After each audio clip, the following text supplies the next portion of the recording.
We are back with the program on the Sustainable Development Goal number 13, in short, SDG 13, now with a panel session that will first feature 4 talks by renowned specialists in climate change science, and then a roundtable discussion which will include comments and questions from the audience. In this panel session, we have very high-level speakers informing us on themes that are of great current interest, such as the climate change science and its role in constructing a sustainable world, the content of the latest IPCC report and Brazil's contribution to the achievement of SDG 13, the removal of carbon dioxide and nature-based solutions to combat climate change, and finally, possible climatic effects of Amazon deforestation. Since one of the objectives of this event is to discuss the engagement of universities and research institutes in creating strategies to face global challenges and in meeting the Sustainable Development Goals, let us start with the talk, The Climate Change Science in the Construction of a Sustainable World, which will be delivered by Professor Paulo Artaxo. He holds a PhD in atmospheric physics from the University of São Paulo, USP, and has worked at NASA in the United States and the Antwerp, Lund, and Harvard universities. And currently, he is a full professor at the USP Physics Institute. He works with physics applied to environmental problems, mainly global climate change, the environment in the Amazon, atmospheric aerosols, and urban air pollution. He is member of the Brazilian Academy of Sciences and the World Academy of Sciences. He has published over 440 scientific papers and has presented over 1,000 papers at international conferences. His papers earned a very high number of citations. He coordinated 2 CNPq Millennium Institutes, is a member of the IPCC and of several other international scientific panels.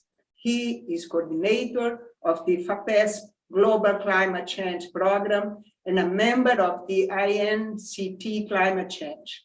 He was a representative of the scientific community at CONAMA and was a member of the Advisory Committee of Environmental Sciences at CNPq. He is vice president of the Brazilian Society for the Progress of Science and member of the board of Brazilian Society of Physics. In 2008, he was elected a fellow of the American Association for the Advancement of Sciences. He is a member of the IPCC team that was awarded the 2007 Nobel Peace Prize.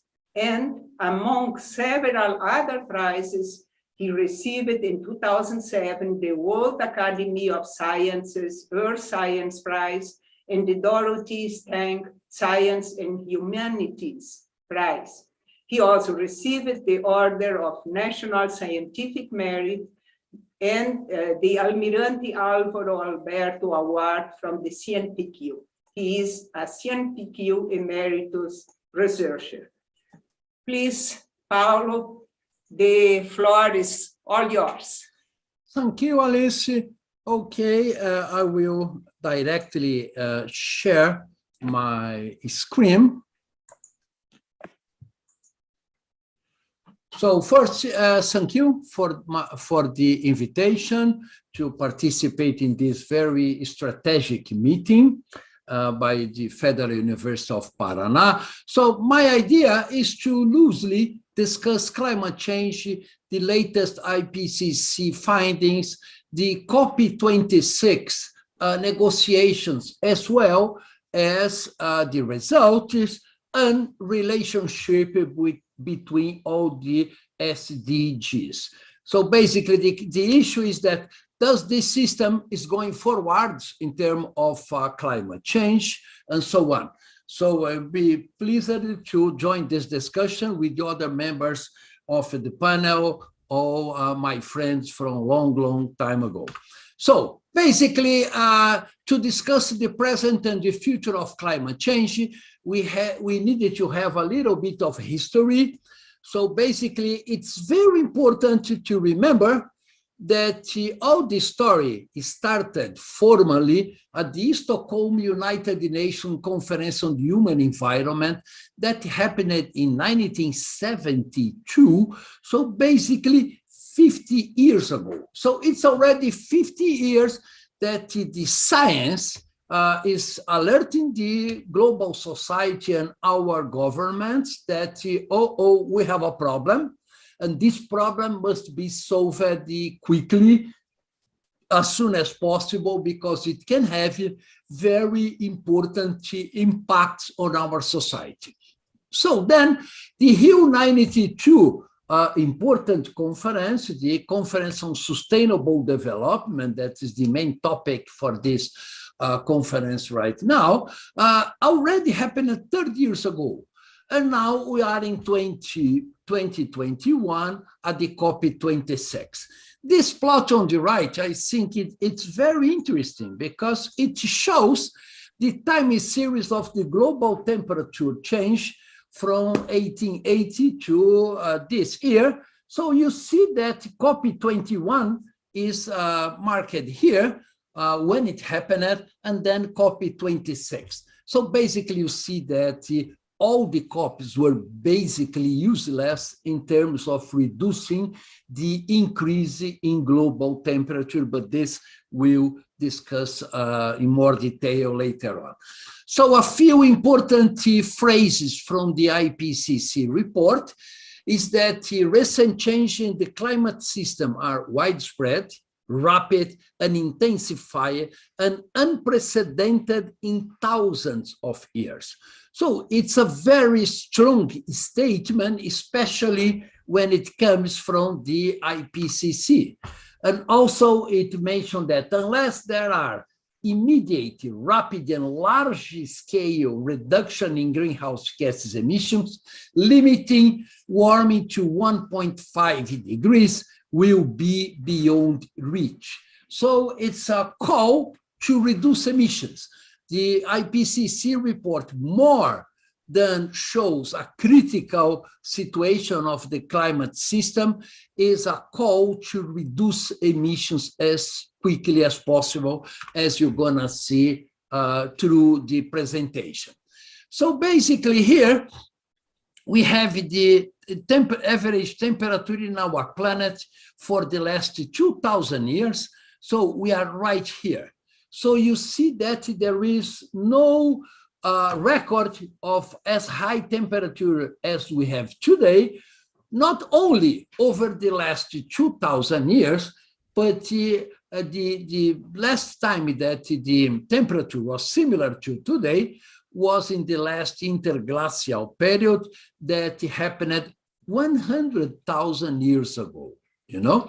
And then if you go more recent times from the Industrial Revolution up to today, in black is the observed increase in temperature, in green is the simulated temperature if only the natural system were operating, controlling the global temperature, and in brown, the human effect plus the natural impact. So you see that you can only explain the observed temperature if you take in account the human influence on climate.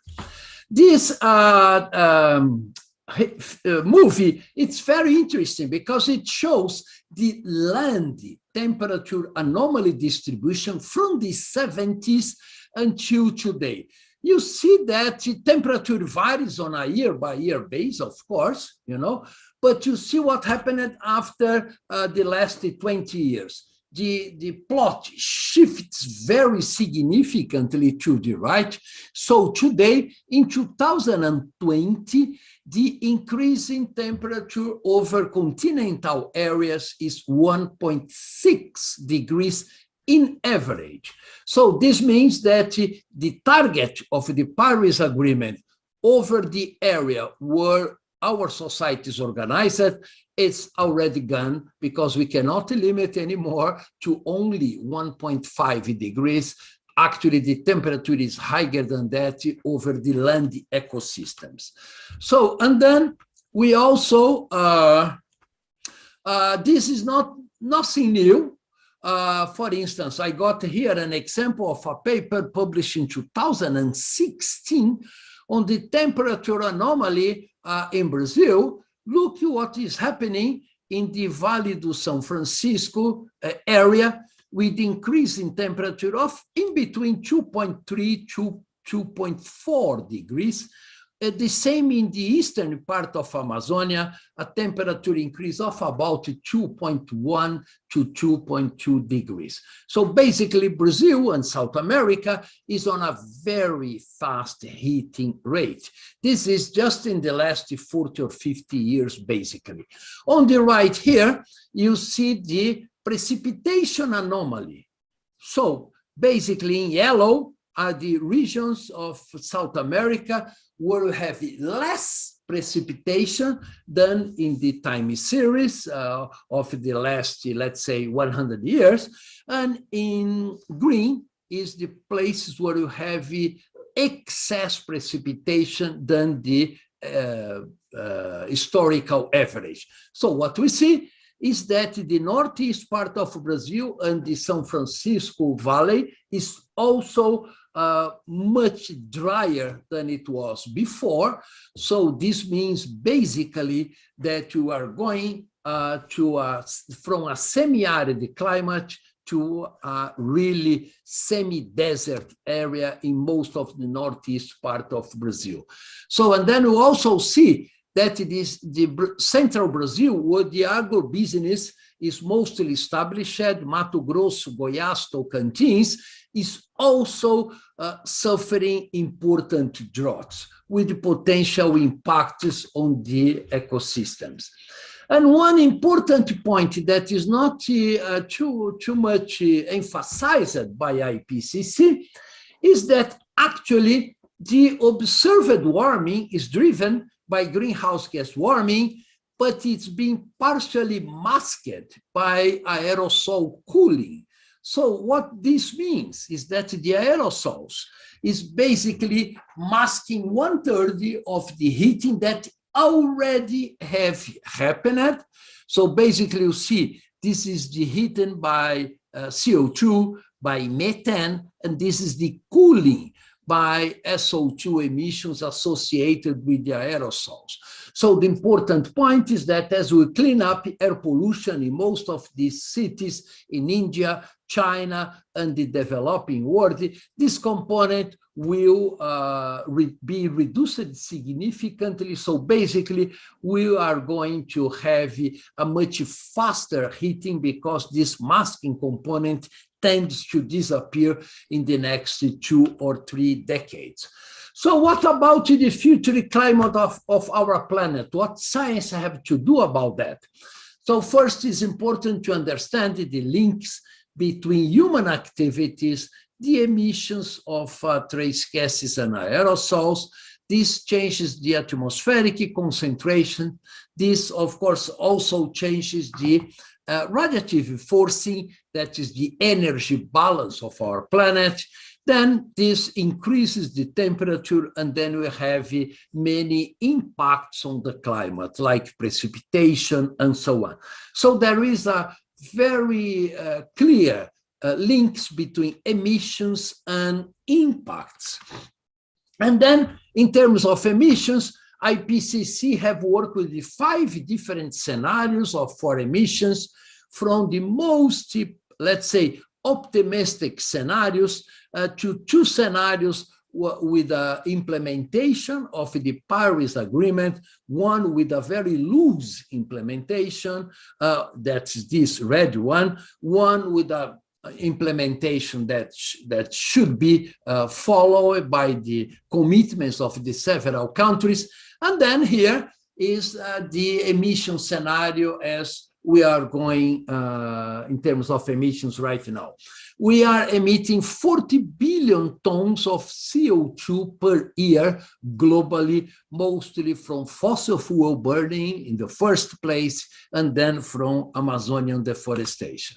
So if you put all this information into a climate model, the climate model makes a series of assumptions and make temperature increases forecast.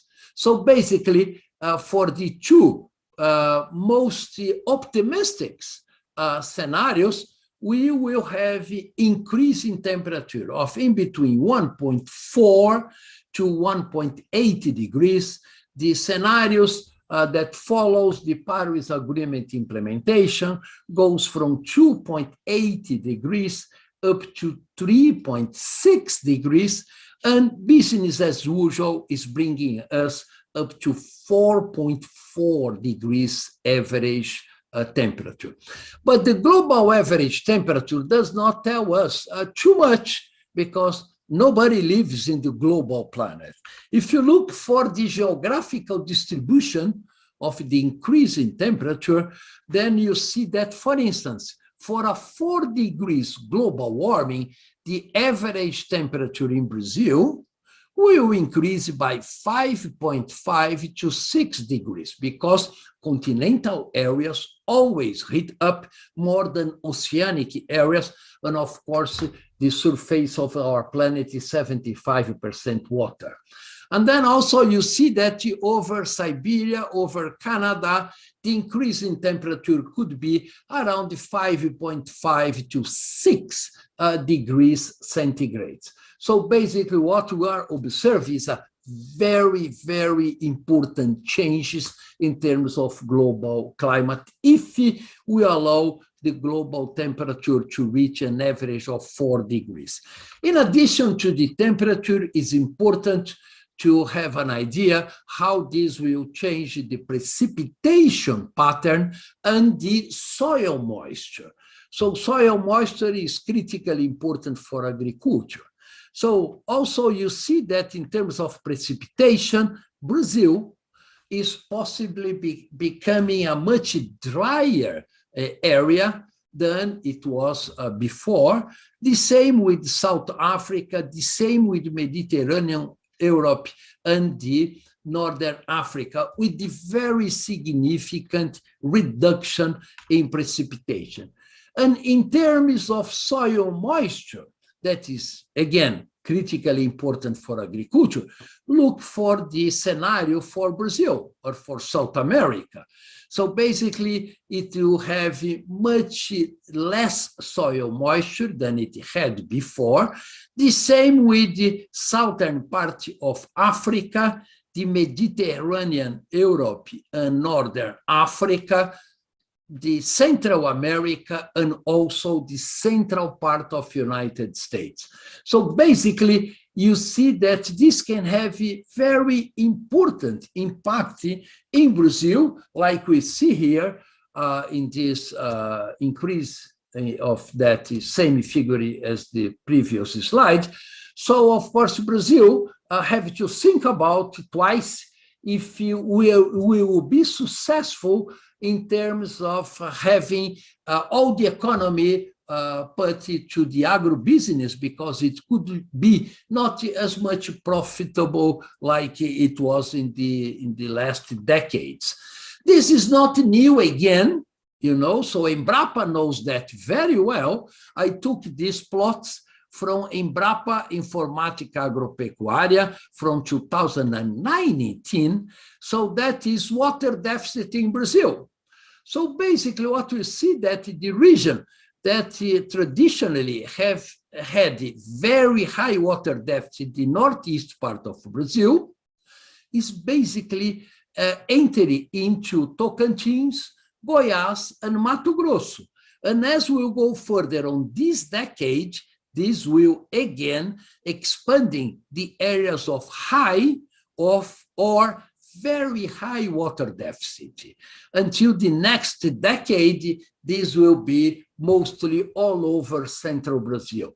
So what we see here is not very different from what Embrapa have published basically 2 years ago. And then also the World Economic Forum have published this figure about 5 years ago on the risk of the impacts of food yield in a 3 degrees hotter planet. So look for the situation for Brazil. A significant decrease in yield for agriculture, and the same in most of the tropical and most poor and most vulnerable region in our planet. So this is something, of course, that you have to worry about, because the question is how we're going to produce food for 10 billion people in 2050. So this is not an easy answer for this important question. Another relevant component of the IPCC report is a much better treatment of extreme weather events. So you saw in June, 48 degrees in Canada. This has never been recorded there. 52 degrees in large areas of California, also in June. So, and at the same time, the strongest rain in Germany more than 1 century, and then at the same time, the strongest drought in 100 years in central Brazil. And also in the Negro River, it was the highest level in 119 years in Manaus. So basically you see that the climate of our world is going more violent. So IPCC have done and classified that the increase in extreme climate have reached mostly all the continental areas in our planet. So another important aspect is the increase in sea level, because Brazil has 8,500 kilometers of coastal areas. So basically, it's an important vulnerability for Brazil. We see that according to IPCC, the increase in sea level will be somewhat in between 0.5 meter to 1 meter if all the high probability event happens, or 1.7 meters if the low probability events are included. So you can imagine a sea level rise of 1.7 meter, the impacting all the coastal area in Brazil. But what is also important is that IPCC have done forecast for the global sea level for 2,300.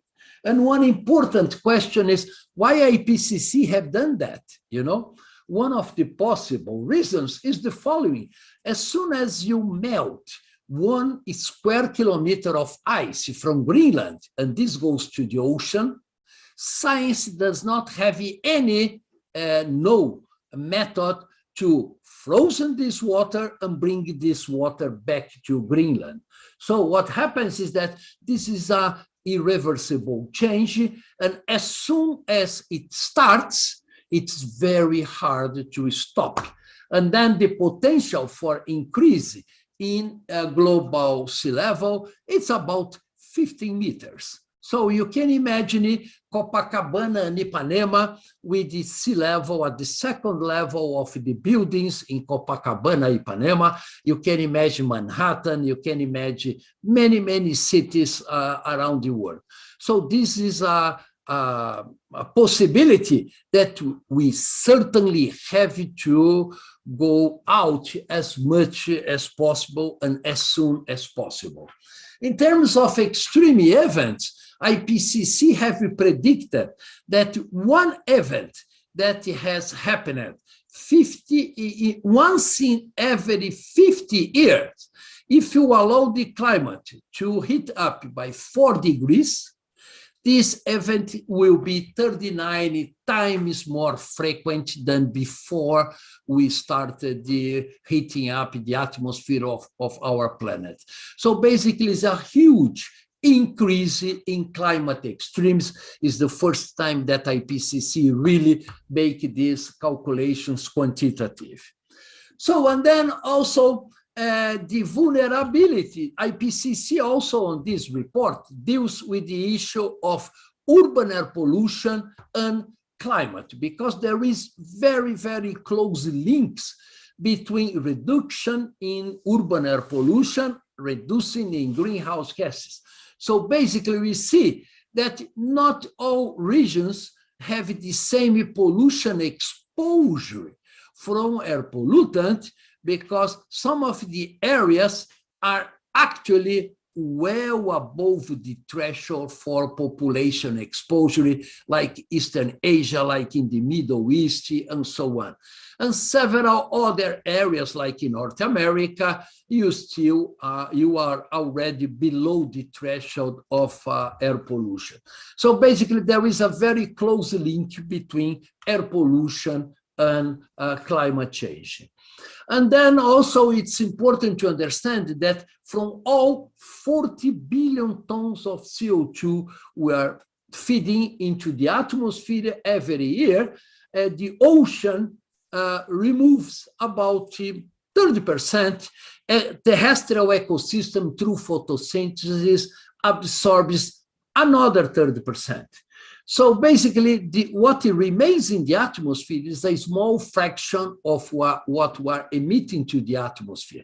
But as we increase the emissions, actually the fraction that we stay in the atmosphere will increase.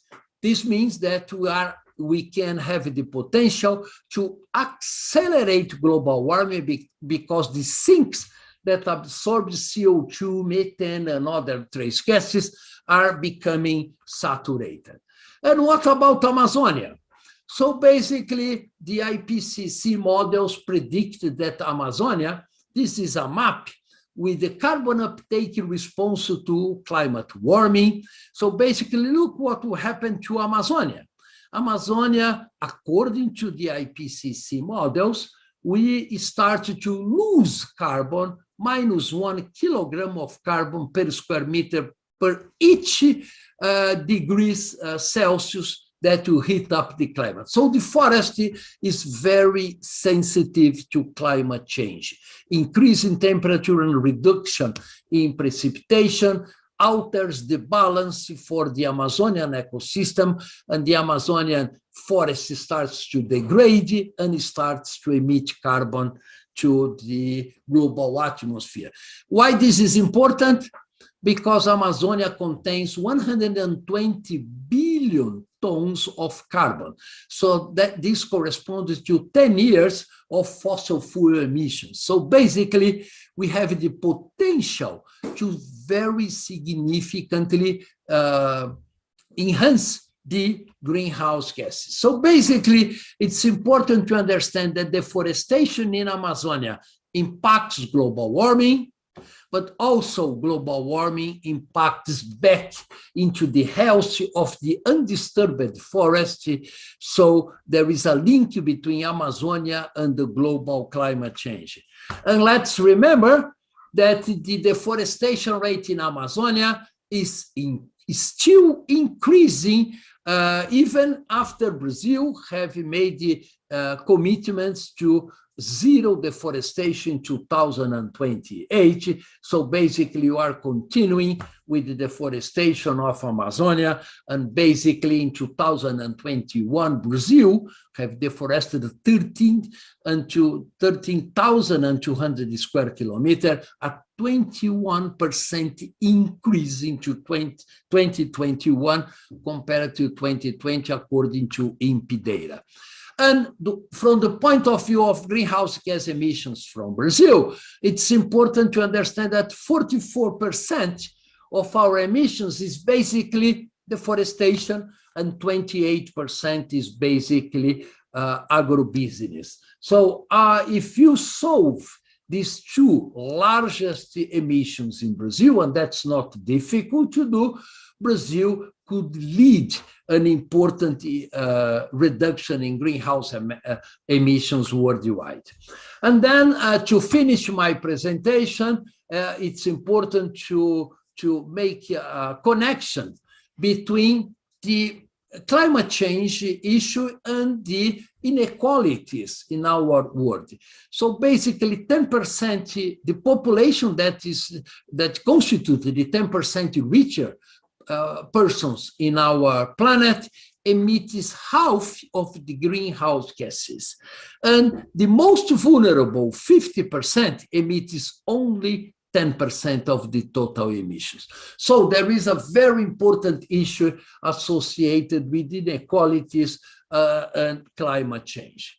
So, and then just an overview of what the COP26 have decided. There is a document that is called the Glasgow Climate Pact that is an important and interesting document.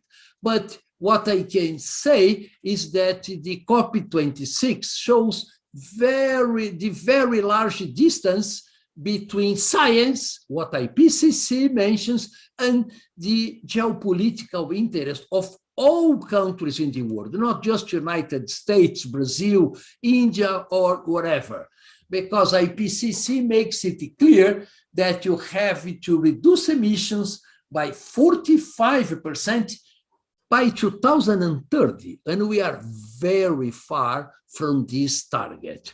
So with all the commitments we have from the COP26, the planet is on track to 2.7 degrees Celsius of global heating, even if this will happen if all the countries, including Brazil, fulfill their obligations, their pledges under the COP26 documents.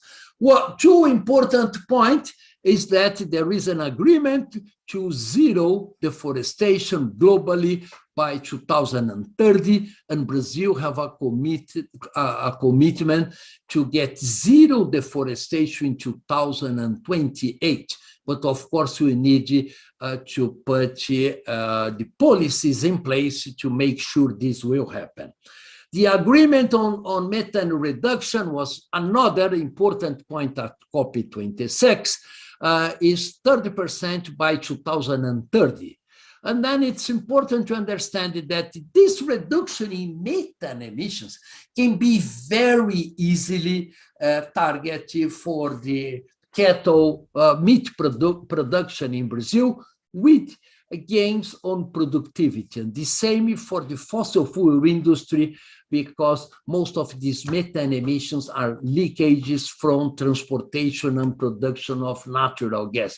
And they can gain on productivity if they reduce these emissions. And then now all the countries will have to have a net zero target. So basically, ideally, we should have net zero for developed countries by 2030 and 2040 for developing countries if you want to limit the increase in temperature to 1.5 degrees. But actually, India will only become neutral in carbon emissions in 2070, China in 2060, Brazil has a commitment to be net zero by 2050, Germany 2045, USA 2040. So basically, this means we are very far from what the science says. And it's very surprising that the final document from the COP26, after all the COPs, is the very first document that explicitly mentioned the fossil fuel. This is very surprising for me, at least. Maybe Thelma could find a justification for that, because none of the other 25 copies in their final document explicitly mention the need to reduce fossil fuel emissions. And then another important point from the COP26 is the help from developed countries to help developing countries to meet their target. To have financial help to meet their target, and the developed countries say, no, we will not give to you 1 single cent to help you to reduce your emissions. That's a very serious issue. And then they mention, okay, we'll negotiate this in the next COP27 that will be in Egypt. And finally, it's important to know that the recommendations and commitments from the Paris Agreement and also the Glasgow Pact are not mandatory. They are only political commitments. So if Brazil does not zero its deforestation 2028, nothing happens. The same with the United States, the same if Russia does not meet its obligation. So basically, it's important that the United Nations have an important target put above the 17 Sustainable Development Goals, and climate change is one of them.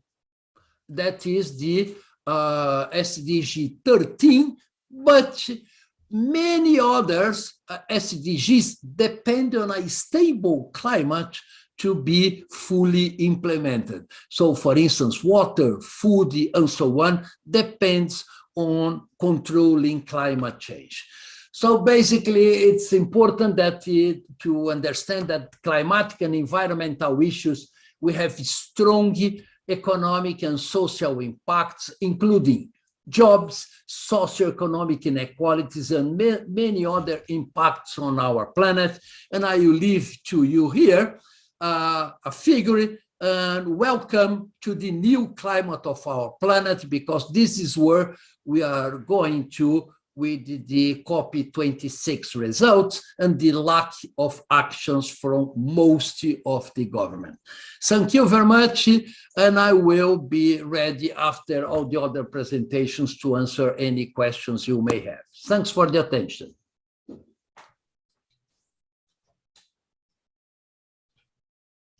Alice, está sem microfone.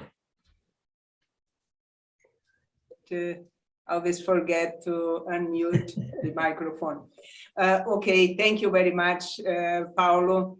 Very comprehensive description in your presentation and linking what happened, what was described in the AR6 report, IPCC report, and also what happened in COP26. I would have a question for you, but I will ask it after the presentations at the roundtable discussion. And I invite the audience also to send via the chat their questions and their comments. Well, then, since SDG 13, climate action, urges us to take urgent action, our next speaker, Dr. Thelma Krug, will address some of the results of the last IPCC Working Group 1 report issued in last August. And she will also talk about results of the Conference of Parties 26 session and the climate policies in Brazil. What has been the contribution of Brazil to meet these SDG 13?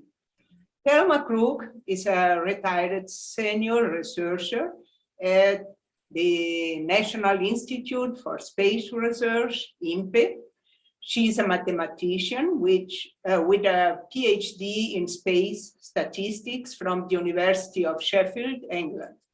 She was Assistant Secretary at the Secretariat of Science and Technology Policies and Programs of the former Ministry of Science and Technology, Secretary of Climate Change and Environmental Quality at the Ministry of the Environment. And from 2016 to 17, she was the director of the Department of Policies to Combat Deforestation at this Ministry of the Environment. From 2002 to 2015, she chaired the Task Force on National Greenhouse Gas Inventories of the Intergovernmental Panel on Climate Change, the IPCC, having been elected vice chair of that panel in October 2015, with a term of office until 2022.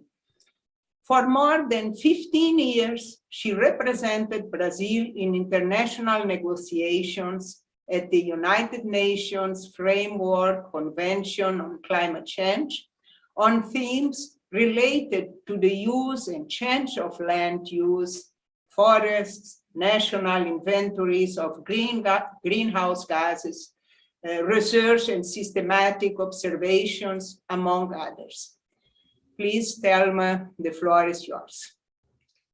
Thank you very much, Alice. It's a big pleasure for me to be participating in this panel. And you can see from the title of my talk, Climate Science, Global Efforts and Domestic Actions, are these enough?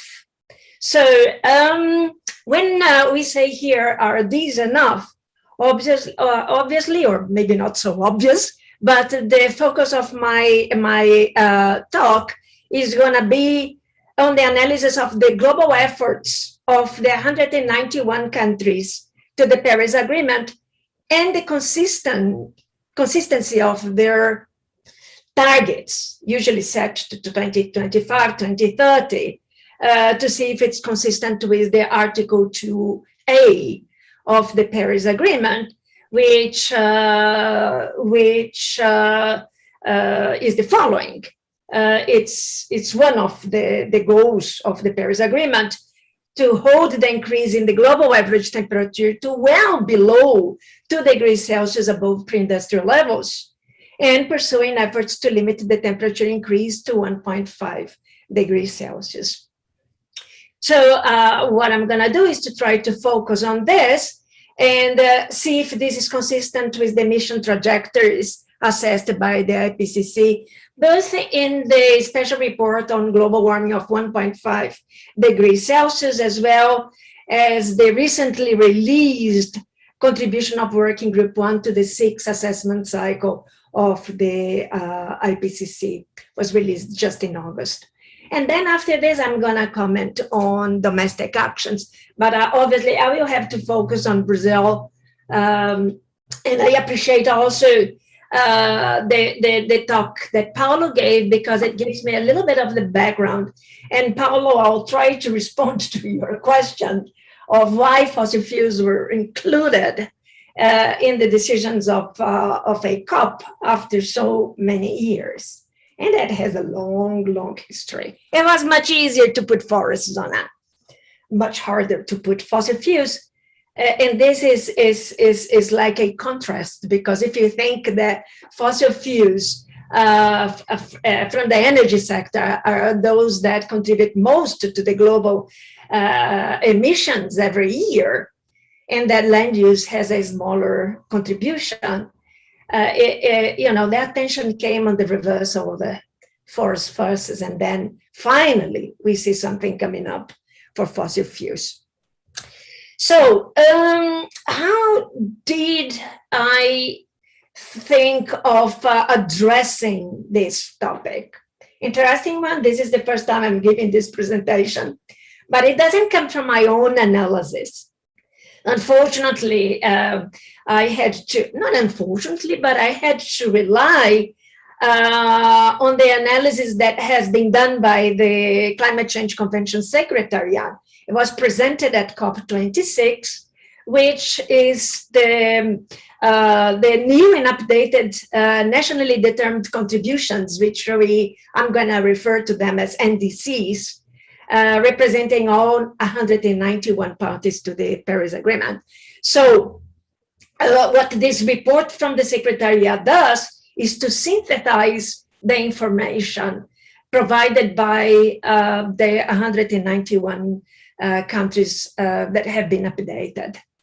So these NDCs that we are going to talk here, they cover basically 94.1% of the total global emissions in 2019. And also you can see in this slide that I'm providing the reference to the document where the elements I'm going to provide here are coming from. So the first NDCs, which were not called NDCs, but were called intended nationally determined contributions, INDCs, which became NDCs when the submission was done in 2016 by most parties, which then made it possible for the Paris Agreement to be ratified and be then in force. So they came up in 2015. Well, and according with the literature that was assessed by the IPCC for the special report in 1.5, the estimates of the then nationally stated mitigation ambitions would lead to global greenhouse gas emissions in 2013 of around 52 to 58 billion tons of CO2 equivalent per year. And this would be broadly consistent with cost-effective pathways that result in global warming of about 3 degrees Celsius by 2100, and warming continue afterwards. So in the 1.5 special report of the IPCC, when they looked at the let's say, intended nationally determined contributions of the countries, all these aggregated NDCs were leading us to a pathway around 3 degrees Celsius, which is not very far from what Paulo was saying now of 2.7, but I don't want that to anticipate the results of my presentation. So after the 2015 submissions, most parties submitted their NDCs, but then countries were requested to update these NDCs or to submit new ones like Brazil did. Brazil submitted an INDC in 2015, sent it to United Nations in New York in 2016, but in 2020, the Brazilian government decided to submit a new NDC with some changes that are, still there, please. So with some changes that I'm going to comment that unfortunately didn't come for better. So the countries were requested to update their NDCs or to submit new ones. And the analysis I'm going to present here that comes from the report from the Secretariat of the Climate Change Convention covers all the submissions, not only until December of 2020, which was the date where they should submit the updates or new indices, but as far as October 2021. So this is very recent, right? So this is contained then in the synthesis report, as I mentioned, that was presented in Glasgow. If we go now to the next slide. So you're going to see some comparisons of the INDCs, which I would say previous NDCs or original NDCs, and how they are reflected now. So this slide shows the projected range for the previous NDC and the present NDCs, and the progression that you see there indicates the difference between the estimated emission levels associated with the implementation of the INDCs, and those NDCs informed until October of 2021. So we see that the projected range for the INDCs, and this goes up to 2030, right? So the projected range for the INDCs that you barely can see that is really almost in a shadow there. It ranges from 55.1 to 61.9 billion tons of CO2 equivalent, and the range for the updated NDCs from 51.7 to 58.4, and then you can see those. The numbers are not absolutely equivalent here, but it's up basically there with the higher emissions. So the higher emissions end, considering only the unconditional elements of NDCs, and the lower emission end in the range, taking into account also the conditional elements of the NDCs. So the point that I want to make here is that from the INDCs or NDCs that have been proposed in New York for the ratification of the Paris Agreement, and then what we see now, so basically 5 years difference, you see that the ambition, global ambition, let's say, has increased, right? So you do see a difference between the ranges, and the progression shows that very clearly. So if we go to the next slide. Yeah. So although most parties NDCs are unconditional, or at least in part unconditional, many parties or governments include more ambition through conditional elements. And these conditional elements are listed in my slide and include enhanced financial resources, technology transfer, technical cooperation, capacity building support, availability of market-based mechanisms, and also the capacity of the forests to remove CO2, not only forests, but other ecosystems and biomass in soils in terms of removing CO2 from the atmosphere. So these total greenhouse gas emission levels resulting from the implementation of the unconditional elements of the NDCs are estimated there as 55.5, and there is a range that is provided there for 2025, and 56.4, and the range also provided there in 2030. So these ranges, as I said, cover the higher emissions and for unconditional elements of NDCs, and the lower emission end include also the conditional elements of the NDCs into account. So basically, what we are saying here is that, if we include only the unconditional, we are not going to be as ambitious as if we consider the conditional and unconditional elements. But that is, that is subject to all those, some of the bullet points that I included above. You don't have to change the slide yet.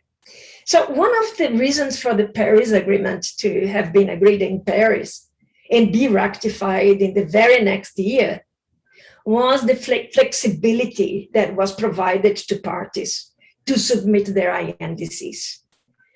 Without any mandatory requirements such as sectors to be included, the gases to be considered, the warming potentials to be used, and so on.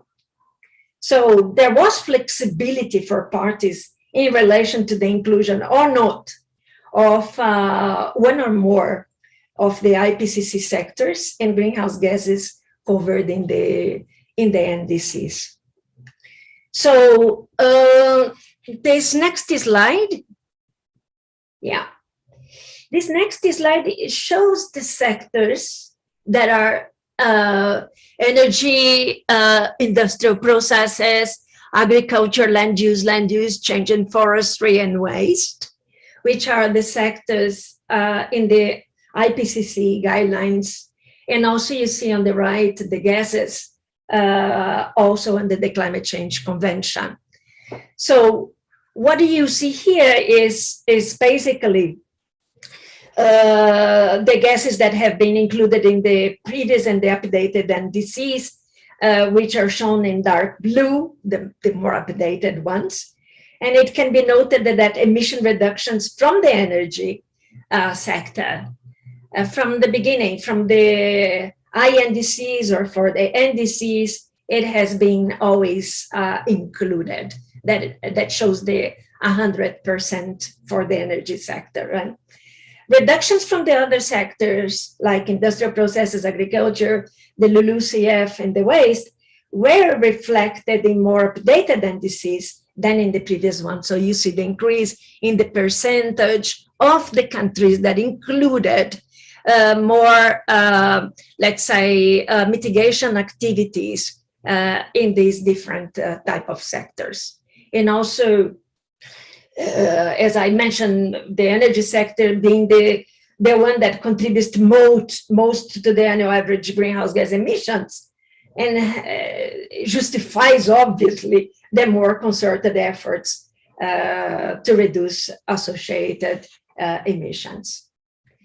It also shows, this slide, that more parties have included in their updated NDCs other greenhouse gases than the CO2, which is the most abundant greenhouse gas in the atmosphere, but they have included more activities also that lead to emission reductions from methane, nitrous oxide, hydrofluorocarbons, which jumped to 62% in the updated, and less relevant changes for the other greenhouse gases.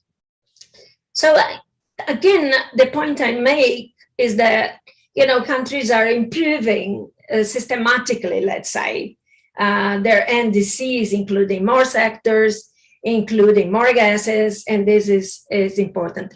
Let me see the next slide, please. Yeah, this next slide also shows some changes, but in the type of the mitigation targets. Like Brazil, followed more the approach that developed countries had when they submitted their INDCs, which is to have an absolute emission reduction, which meant to say, I'm going to reduce my emission reductions relative to the emissions relative to a reference year, which in the case of Brazil was 2005, and I'm going to comment on that later on in my presentation. Another approach that countries could take, and most of the developing countries took the business as usual, which was to project the future emissions and then set the emission reductions based on projected business as usual. And other metrics that were used, like dealt with emission intensity, the picking of the emissions, policies and measures. So different metrics, let's say, that countries used and continue to use. But glad to see that this other has been reduced enormously, so making it a little bit more, consistent with the approaches taken by the other countries. So the next slide. And then this is interesting because most parties provided information in their NDCs related to voluntary cooperation. So almost all of the countries communicated that they plan to or will possibly use voluntary cooperation in at least one of its scopes in implementing their NDCs by directly or indirectly referring to the scopes in their NDCs. So the general use of voluntary cooperation under Article 6, which, as Paulo said, was finally agreed. So the rule book of the Paris Agreement is finally closed, but not necessarily all the rules that is going to guide the use of this voluntary cooperation mechanisms or approaches. So you have the Article 6.2, you have Article 6.4, both of which are market-based mechanisms, and Article 6.8, which is a non-market-based mechanism in the under Article 6 of the Paris Agreement. And also some countries said they would use some of the emission reductions that have been achieved and accounted for under the CDM, which have not been used to demonstrate compliance of developed countries to the emission reductions or limitation they set for the Kyoto Protocol in the first and second commitment period. So there are still some emission reductions under this mechanism, clean development mechanism, that have not been used. So when closing Article 6, the use of some amount of the CDM was agreed, but few countries indicated that they might use those. So the share of the parties that indicated that they plan or will possibly use voluntary cooperation in at least one of these scopes increased from the INDC from 46 to 84%. And I'm almost guessing that in the next NDC submission, this is going to be almost 100%. But there was also an interesting, what some countries indicated in their NDCs, which was to set like a limit on the use of voluntary of the market-based approaches.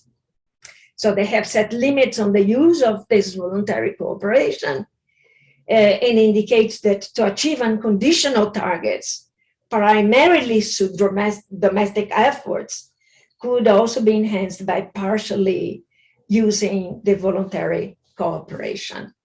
So the share of the parties then that had set qualitative limits on the use of voluntary cooperation increased from 20 to 36% from the new and updated NDCs compared to the previous ones. So there is some movement, let's say, even in the recent NDCs towards the use of voluntary. The next slide is just an indication of the intention of use, possibility of use. So you're going to see cooperative approaches, and this is the percentage of parties to the Paris Agreement that plan to use or possibly will use, and also no-market approach. You see that CDM is very limited use. The next slide. Well, then I do like a very quick comparison of the INDCs and the latest NDCs.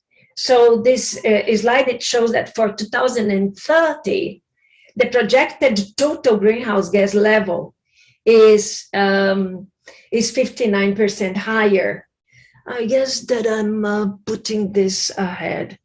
Let me go back to this. So the total global greenhouse gas emission levels, and this is without LULUCF, and taking into account the implementation of the latest NDCs of all parties to the Paris Agreement, are estimated to be around 1.4 billion tons of CO2 equivalent, or on average 2.6% by 2025, and 3.6 gigatons of CO2 equivalent, or on average 6.2% by 2030, below the levels indicated in the INDCs as of April of 2016. So when compared with the implementation of the previous NDCs of parties that had submitted new or updated NDCs, the implementation of their new or updated NDCs is estimated to result in a lower level of emissions by 3.7% in 2025 and 11% in 2030. So looking at the presentation that Paulo made, we see that indeed it shows an increased ambition from 2016 to 2021.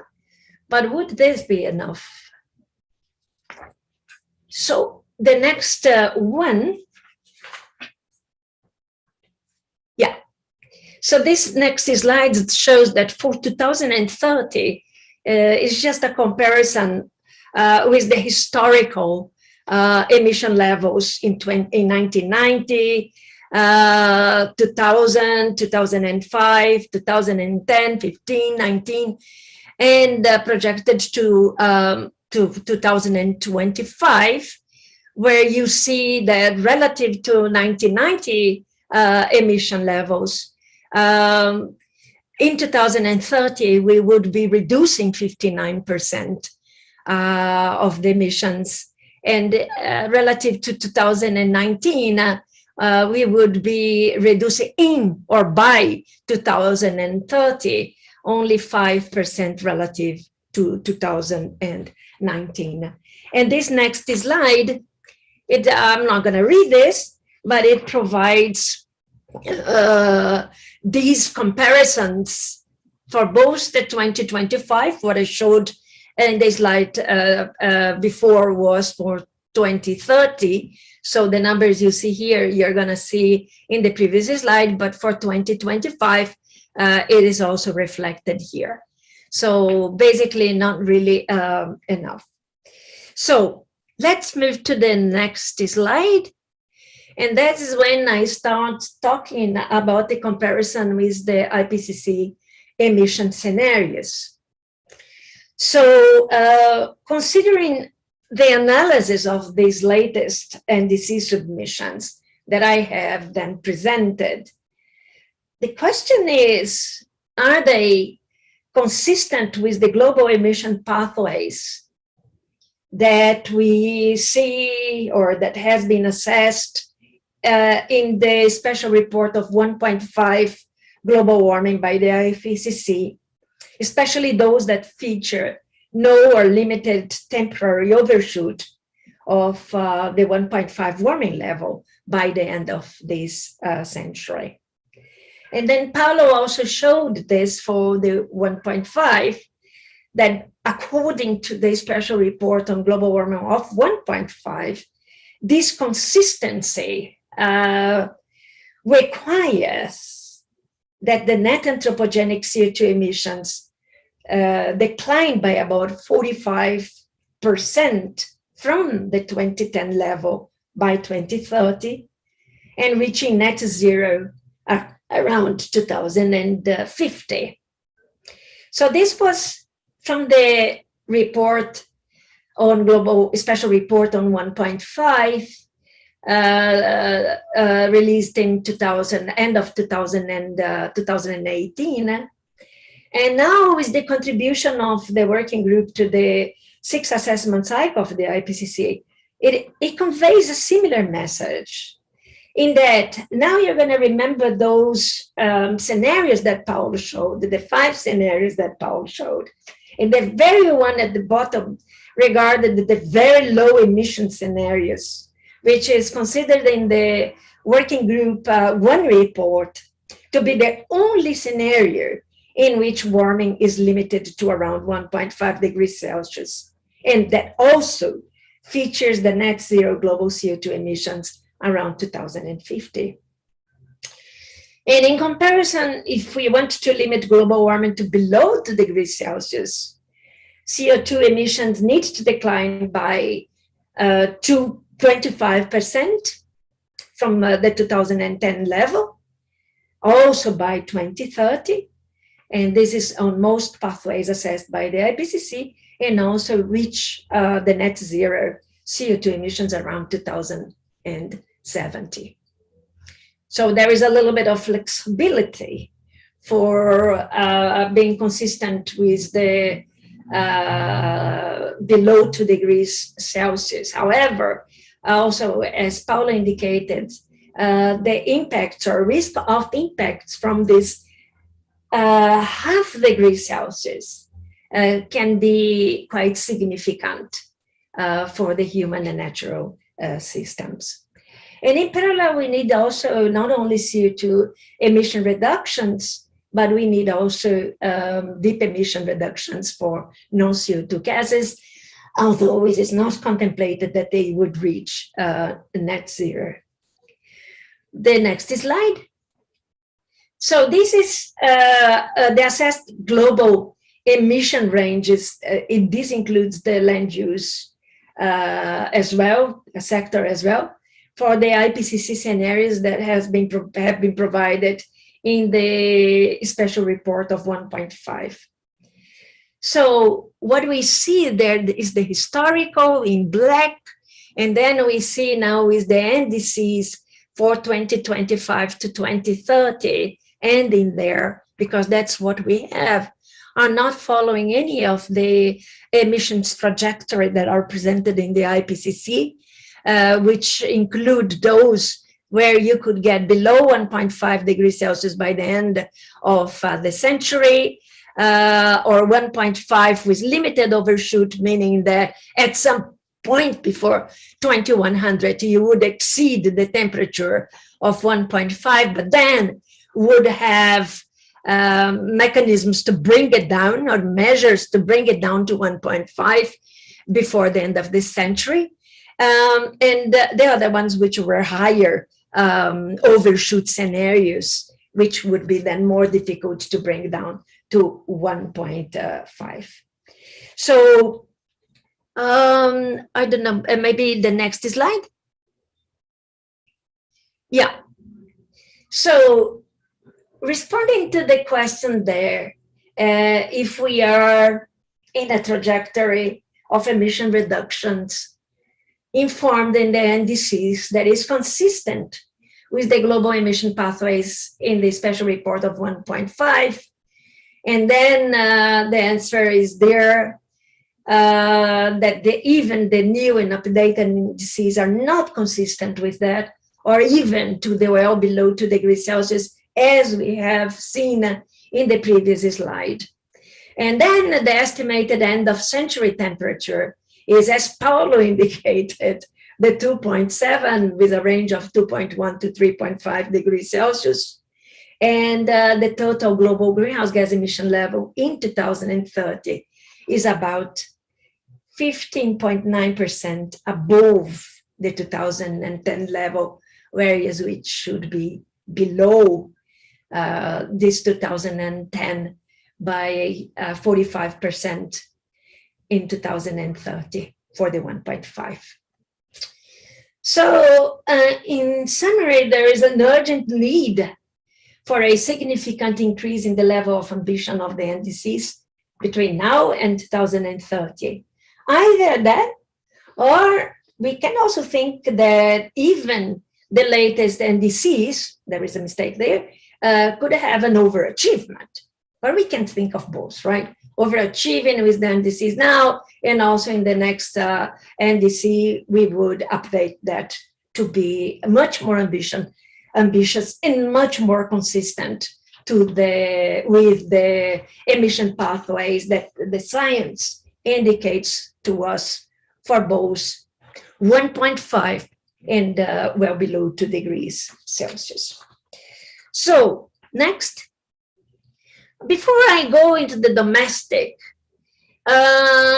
very quickly, I'm going to show this, because since we are talking about the SDGs, and in particular here, the SDG 13, some parties have included in their NDCs or clarified in their NDCs the alignment between their mitigation measures and the efforts towards the specific SDGs, highlighting the multiple co-benefits of their measures for sustainable development and the cost effectiveness of their measures in relation to a sustainable development. So these are for some of the adaptation measures that you can see there. And the shading, as you can see in the note, reflects how frequently the linkages were identified by parties. So the darker the shading, the more frequently linkages were identified. And it's interesting that you see also, even for the adaptation priority measures, that there is a strong linkage also with the climate action, also looking at this interlinkage between adaptation and some mitigation activities. And the next one, the parties also identified the essential role of mitigation and adaptation. Here it's mitigation, sorry, the other one was adaptation. And this in the different sectors like energy supply, transport, buildings, and so on, with the same understanding of the different shadings.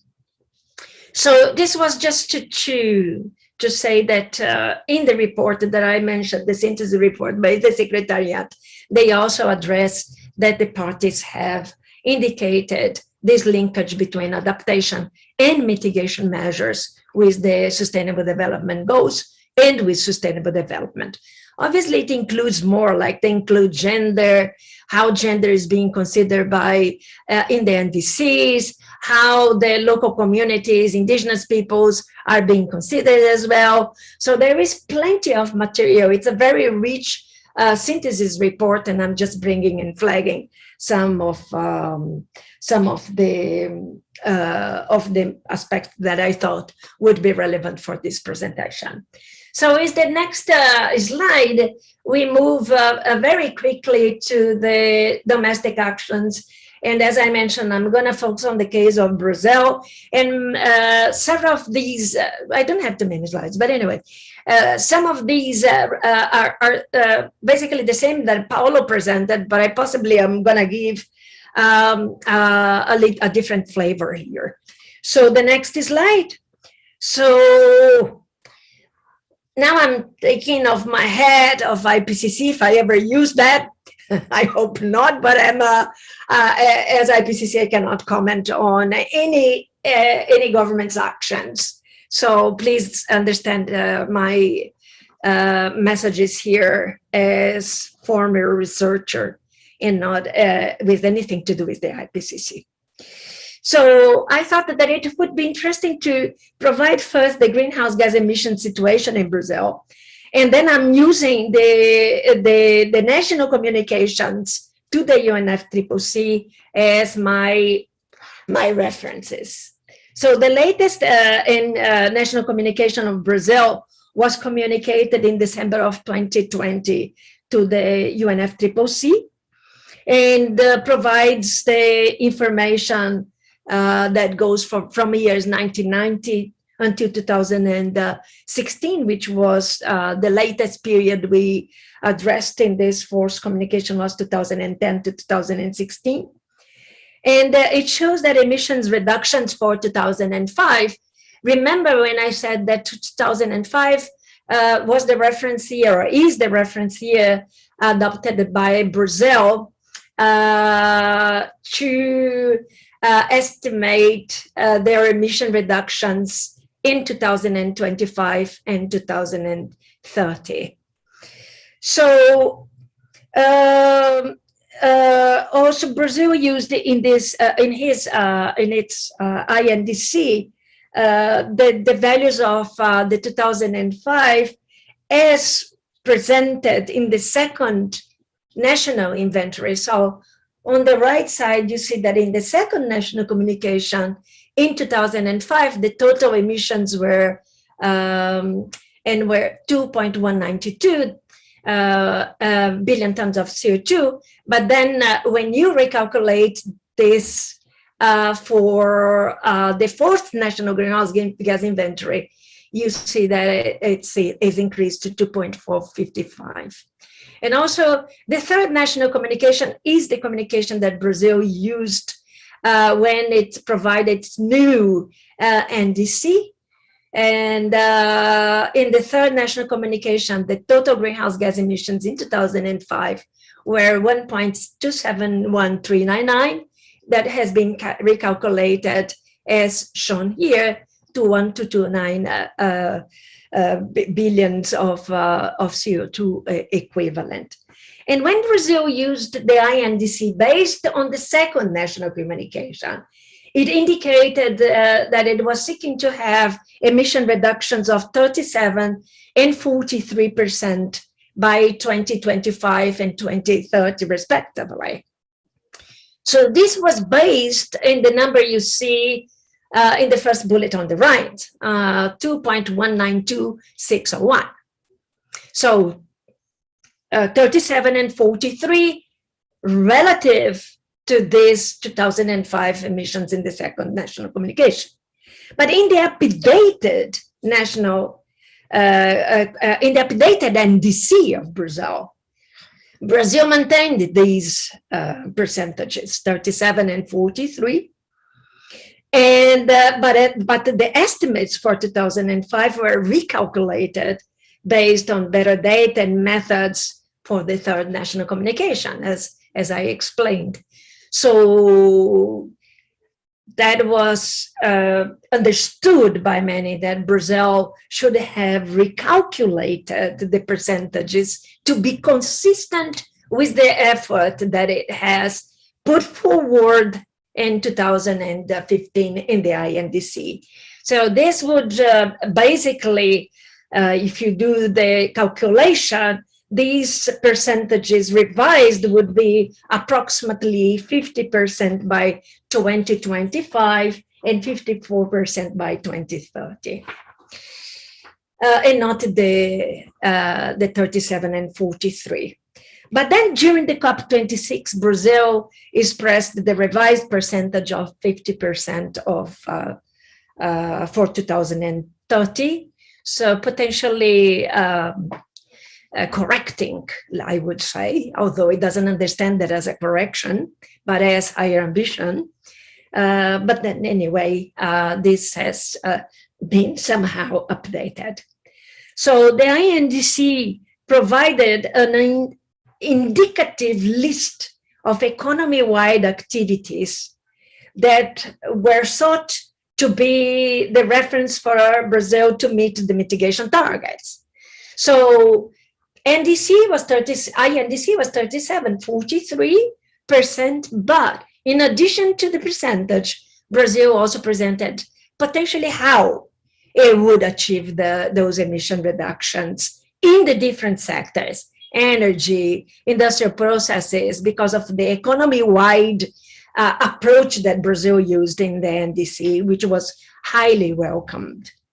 So in the new NDC, this list disappeared. So we absolutely have no idea of what Brazil is planning to do to achieve the reductions it has indicated. So when we go to the next slide, no, there is a, can we come back to the previous one, please? Yeah. So from this, you can see. Sorry to interrupt. Alice, I have to wrap up. Can you wrap up finish in 5 minutes? Yes, I will. Definitely, okay. I will. I am almost there. Okay. So you see here from this slide that agriculture and LULUCF are significant sources of greenhouse gas emissions, right? And industrial processes and waste are not significant. But so basically, a lot of our emissions come from LULUCF, land use change in forestry, and mainly the deforestation that Paulo has also mentioned. Obviously, when we talk about deforestation, we are not only talking about Amazonia, although Amazonia has been the focus of deforestation in Brazil, but the Cerrado, which has an extremely high biodiversity, is a big hotspot for biodiversity, is equally significant in terms of emissions. Similar graphs to the one I'm going to show next. Yeah. So this is was also shown by Paulo, the emissions in 2021 being an, let's say, a preliminary assessment, but it's not that preliminary because the National Institute for Space Research annually provides a wall-to-wall estimate of the deforestation in Amazonia using the same approaches, so it's absolutely consistent for the last 30 years. And showing these increases Paulo showed. When we say it's a preliminary estimate, it is not that preliminary, because if we go to the next slide, it shows that the Landsat imagery used to do this estimate are basically following the hotspots of deforestation. So you don't expect too much to occur in the areas that you see the Landsat imageries that cover Amazonia, which are presented there in blank. So we don't think there is, traditionally, it has not been very different, the anticipated estimate of deforestation from the actual estimate that comes up next year, approximately in April. So the question is Brazil doing enough to contribute to the global efforts to tackle climate change as reflected in the Paris Agreement? So definitely one of the actions that is of concern is exactly the deforestation. Because if we look, can we come back to the previous one? Yeah, look at what happened in 2005, that number is area, right? So that is 19,000 square kilometer. So if you multiply by 100, you have in hectares. But then if you go to 2010, it has dropped to 7,000. And then 2015, you had 6,000, a little bit more than that. But from there on, you see this increasing trend of deforestation, which obviously reflects in particular CO2 emissions from deforestation, from all the carbon pools. So Brazil mentioned that it's gonna drop to zero its deforestation by 2028. So it means 7 years, which is something really difficult to to believe, I would say, because considering this, dropping this and not having a concrete and credible action plan in place, this is almost impossible to reach the zero by 2028. For the other sectors like energy, Brazil has a good plan for 2015 for the energy sector. For the agriculture, Brazil has also a plan for agriculture of a low carbon, the ABC plan.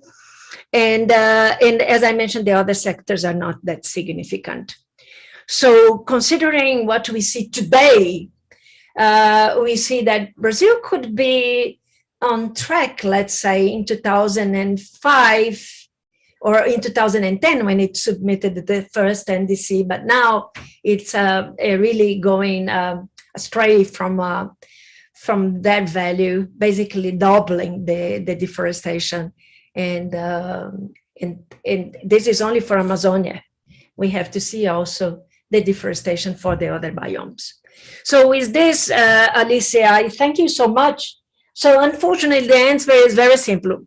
So global efforts, domestic actions, considering Brazil, are they enough? Sorry to say, they are not enough. They will require much, much more. And as Paulo said, we need urgent, large scale, sustainable emission reductions to even think that we can reach the 1.5 or even below 2 degrees Celsius. So that is a quick answer to all this presentation. Thank you very much. Thank you, Thelma, for all this wealth of information, all this rich information. Yeah, you made a comprehensive synthesis there. I will also leave my question for the end. Okay. Okay, then.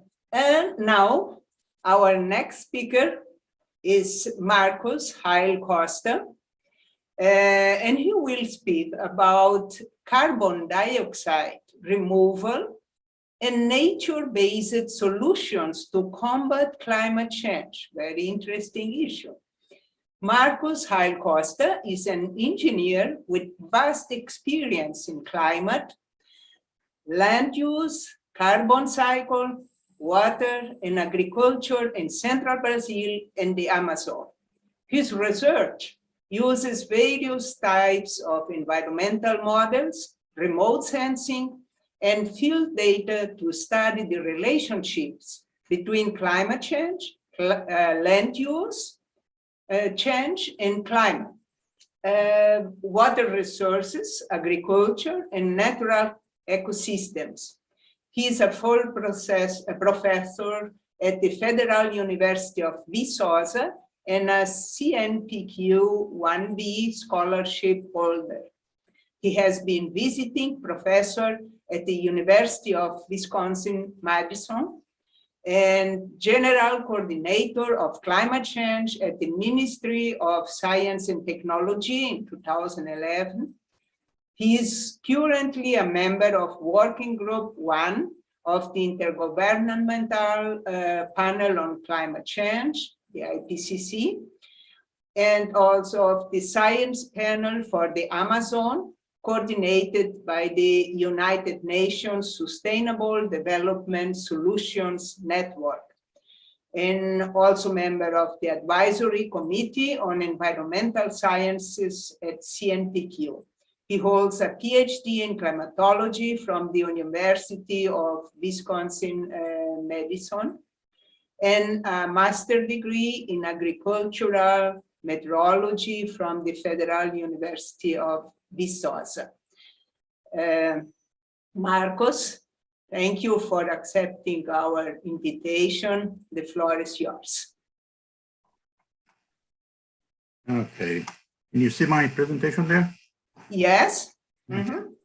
So, well, you already made the introduction on the title of my talk. Thank you for the invitation to be here today with all my colleagues. So we're speaking about the Sustainable Development Goal 13, taking urgent action to combat climate change and its impacts. And specifically on the SDG 13, there are these targets. And Thelma mainly spoke about this NDCs here. I will speak about long-term strategies, essentially, just to contextualize. And this is an introduction that essentially repeats of what Paulo and Thelma said before. And so to avoid catastrophic impacts of climate change, CO2 emissions need to decline by about 50% per decade, to reach net zero by the middle of the century, 2050. The Paris Agreement indicates a goal to limit global warming to well below 2 degrees Celsius, preferably 1.5 degrees Celsius. To be able to meet the 1.5 degrees Celsius, which is the maximum target, or even 2 degrees, which is the maximum target, greenhouse gas emissions must start to fall by at least 7.6% a year starting on 2020. I'll show a figure about that soon. It was already mentioned by Paulo and Thelma. The world is way off track in meeting this target at the current level of NDCs. And the proposed NDCs are more consistent with a warming between 2.2 and 3.6 warming. And the longer the CO2 atmospheric concentration rises, the more difficult it reach the 1.5 degree target or even the 2 degrees Celsius target. So this is an introduction. And there's this figure here that it's a bit old, but it tells the whole story. Do you remember this 7.6% a year here? That's pretty much here. If we start reducing emissions in 2020, have to decrease by 7.6% to reach the 1.5 degree target. Otherwise, there's a lot of uncertainty here because this line is pretty much vertical. The longer we take to start reducing emissions, the more warming we have, or the more faster the reduction rate has to be. Okay, so we are on the verge of not achieving the 1.5 degrees Celsius, let's say. It's but please remember the 7.6% number that I just mentioned. And what has happened in the past 60 years is that these are the global fossil CO2 emissions, only fossil CO2, and from the 1960s to 2021. So every major global crisis that happens, that it shifts the emissions to a lower level, but it continues to increase. So have here the first oil crisis in 73, or following this increasing path. And there was the first oil crisis in 73, it shifted down to this level, but it's only 1 or 2 years, and then we start resuming again the emission. And then we have the second oil crisis again, the prices of oil, of energy increased, and then we shifted to this level here, start increasing again. That was the solution of the Soviet Union. Shifted to this level here, start increasing again. And then there was the global financial crisis, and it started increasing again. And then there was the COVID-19 pandemic, and pay attention to this number. We need to reduce by 7.6% a year during the pandemic year 2020, with pretty much every airplane parked on the airports and nobody driving to work, and international commerce collapsed, the emissions reduced by 5.4%. Even a crisis like COVID-19 was enough to reach that 7.6% reduction rates that we are supposed to achieve. And nevertheless, it resumed the previous level, increasing by 4.9% in 2021. So it's just, again, shifting to a new pattern of growth. Of course, lots of things happen in this past 60 years, but CO2 is still growing. Some people read this chart and say, hey, there's actually a flattening of the curve here. There is a reason for optimism. This is not growing as fast as before. I don't know, I'm not so optimistic. Let's see here the future scenarios, the future shared socioeconomic pathways. What have we seen? That Paulo mentioned didn't use this figure, but mentioned the outcomes of the scenarios.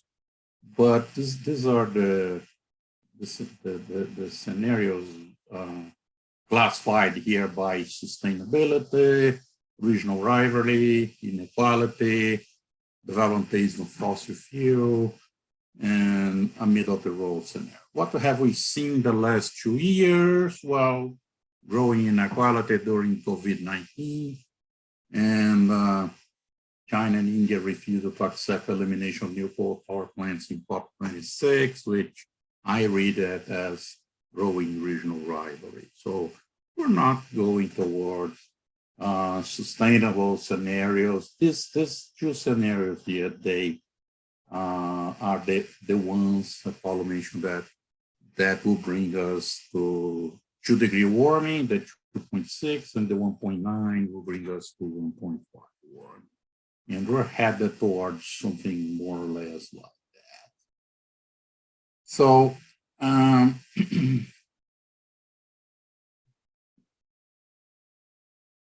so in the present context, we see 2021. We see no signs of reductions in CO2 emissions, no signs of a consistent drawdown of CO2 concentrations. When we have a decrease in CO2 emission, it rises 1 or 2 years after that. That's the pattern I've seen in the last 60 years.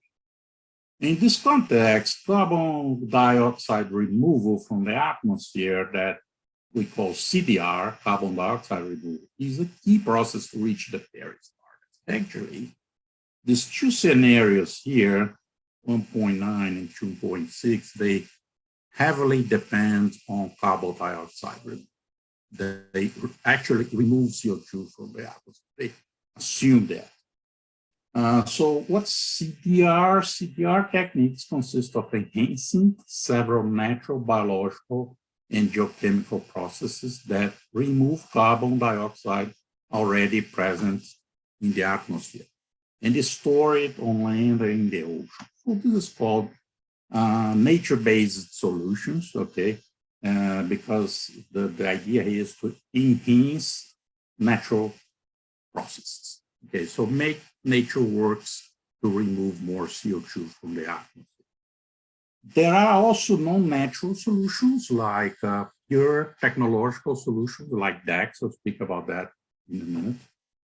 And CDR processes are different than mitigation actions that intend to reduce future emissions. So mitigation options deal with reducing emissions.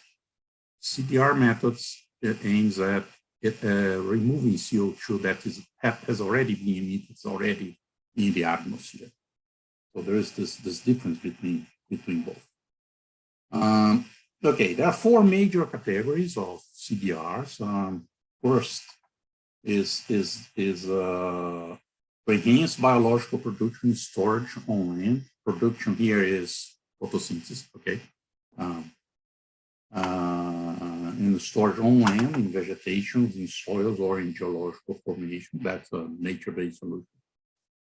Enhance biological production and storage in coastal and open ocean. Enhance geochemical processes on land and in ocean, also nature-based solution. And there are the pure technological solutions that are not nature-based. The source for that is the IPCC table, working group 1, table 5.9, and a summary of this table, a description of this process here.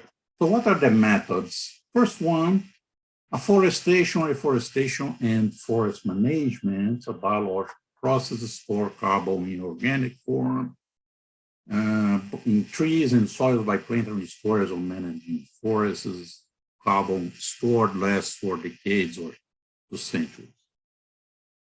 Soil carbon sequestration is also biological. It uses agricultural management practices to improve soil carbon storage. It's an agricultural management practice, also storage from decades to centuries. Biochar, the idea here is to burn biomass at high temperature under anoxic conditions to form biochar. Well, so that's what we see. Biochar is what we use to make a barbecue in the weekend, right? The difference that instead of burning this biochar again and emitting the CO2, you're going to store it on the ground, in the ground. Okay, you're not going to burn it. You're going to store it. Peatland restoration. Peatlands are soils with very high concentrations of carbon, and many of them have been drained in the past, and they become sources of CO2. The idea is to restore these peatlands, inundate them again, or either restoring or creating new ones. Okay, And there is also the production of bioenergy with carbon capture and storage. Here, let's say ethanol, for example, it emits CO2 during the fermentation process. Okay, the idea is to capture the CO2 and store it underground. Okay, so it produces biofuels, but the CO2 emitted is captured and stored underground. So this is called BACs. Okay, it can also be done, let's say, in biomass power plants that burns wood, for example. You can capture the CO2 produced from the combustion and store it underground. Okay. This is a potentially permanent solution analogous to BACs, although this lasts decades to centuries.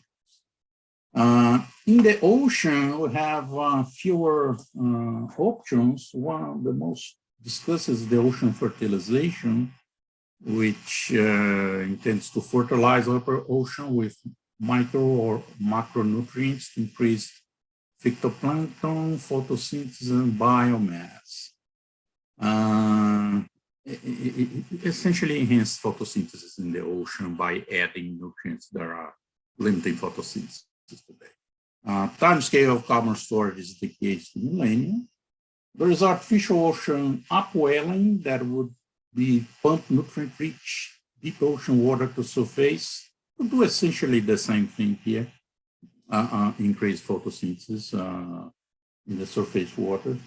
And the restoration of vegetation coastal ecosystems is called blue carbon, to manage coastal ecosystems to increase photosynthesis and store carbon in sediments. So we're talking here mainly about mangroves and other coastal ecosystems. Third method, enhanced geochemical processes on land and ocean. So the process now are geochemical, not talking about biological processes anymore. First one, enhanced weathering.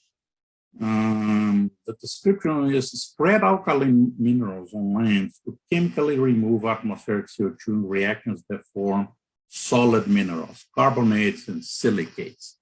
So a silicate, let's say, is a very stable form of mineral. Okay, a grain of sand is a silicate, and it's virtually indestructible. Okay, so the idea here is to have to accelerate the formation of a mix of silicates and carbonates, where this carbonate, the CO2 to form this carbonate, would come from the atmosphere and form a grain of carbonate and silicate that would be essentially indestructible, and that would last from 10,000 to 1,000,000 years. And there's also ocean alkalinization. Today, the oceans are acidifying because CO2 that's being dissolved in the ocean, they become carbonic acid, and the idea is to alkalinize the ocean, adding alkaline minerals so that the capacity of the oceans to remove CO2 increases. Also, very long-term storage here. The things are quite complicated to implement, of course. And there's the last one, the technological, is the direct air carbon capture with storage, DACs. This is a purely chemical process. It's totally technological. You need a machine to do that. So the idea is to direct remove CO2 from air through chemical absorption, absorption or mineralization, and store it underground in deep ocean or in long-lasting usable materials that it's not going to be to come back to CO2 anymore. Potentially permanent form of storage as well. So there is all these techniques.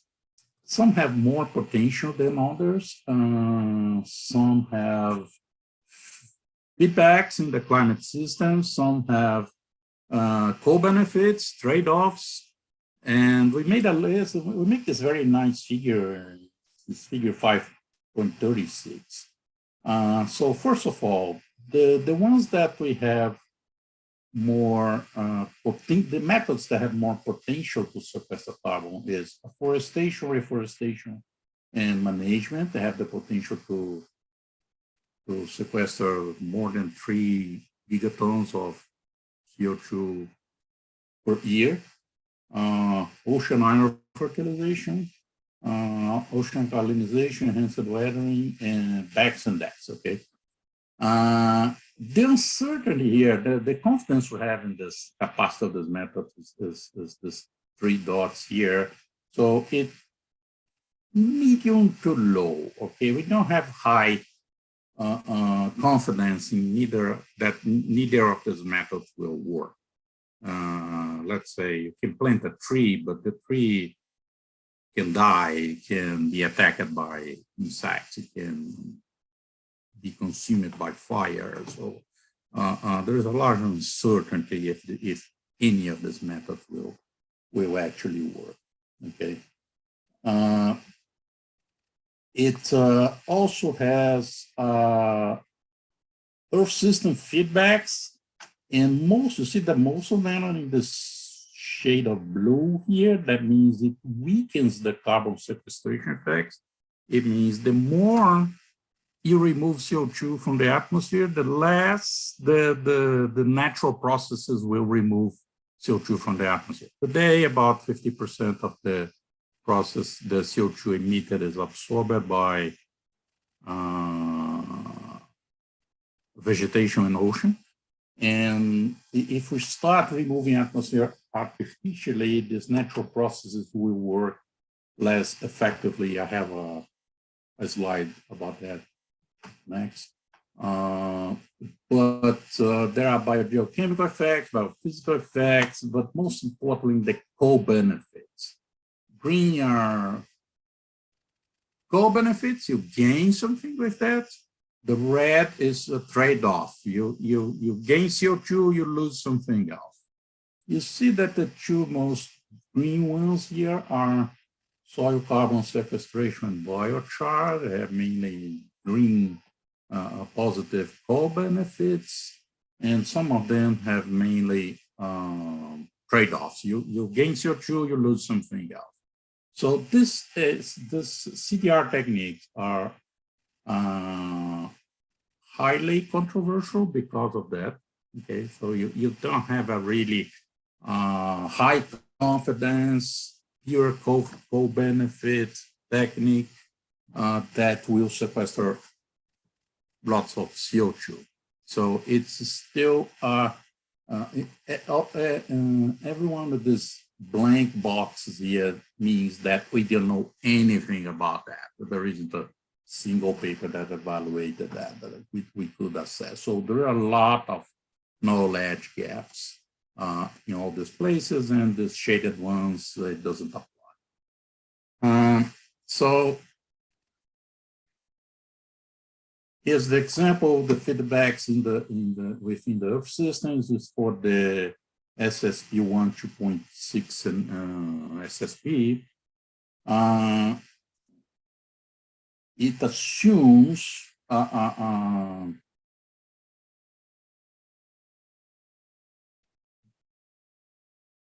it assumes that the CO2 emissions and removals are 203 ppm of CO2. This is gigatons converted to ppm. Okay, and we still have a net land flux and a net ocean flux that removes CO2 from the atmosphere. As we start to sink more CO2 and remove CO2 from the atmosphere artificially by CDR techniques, these feedbacks start to weaken until they become essentially zero. Okay, so the more CO2 removed from the atmosphere, the less this natural processes that remove CO2 from the atmosphere work. So it's something that you're going against nature this time. You're fighting nature in removing CO2. So it becomes harder and harder to remove CO2 from the atmosphere. And it's actually well explained in the chapter, and I don't think I will go in more detail here. So conclusions, only a few CDR methods are well understood, and confidence that they will work is at best medium. What we know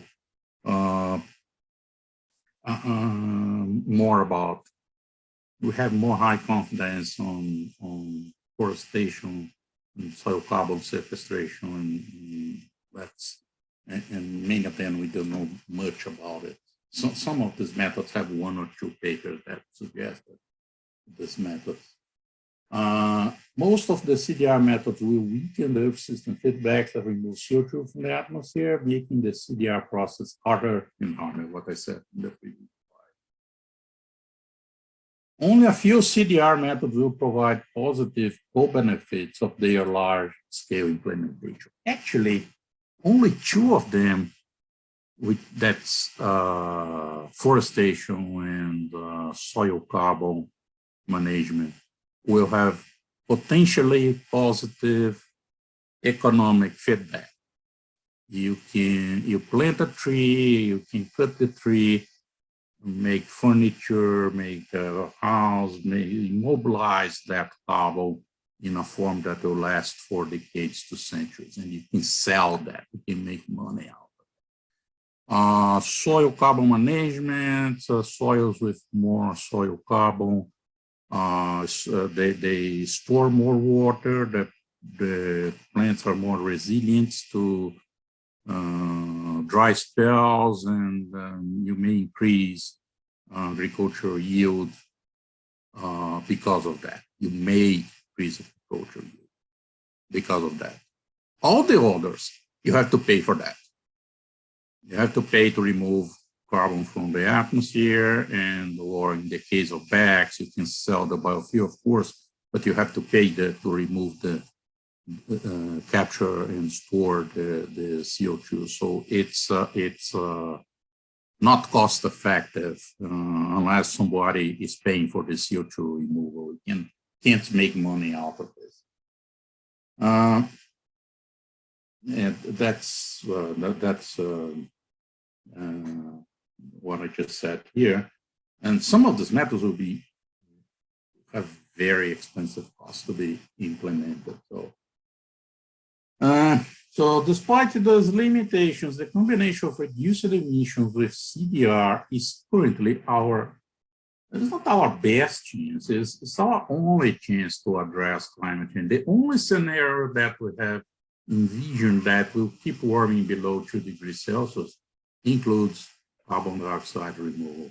So it's the only possibility that will have to stay under 2 degrees Celsius.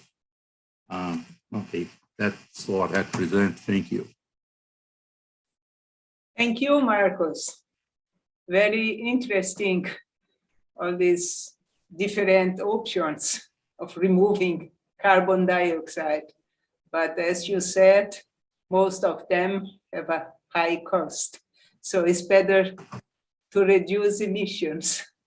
Yeah, it's much cheaper to reduce emissions. CO2 from the atmosphere, definitely. Okay, thank you very much.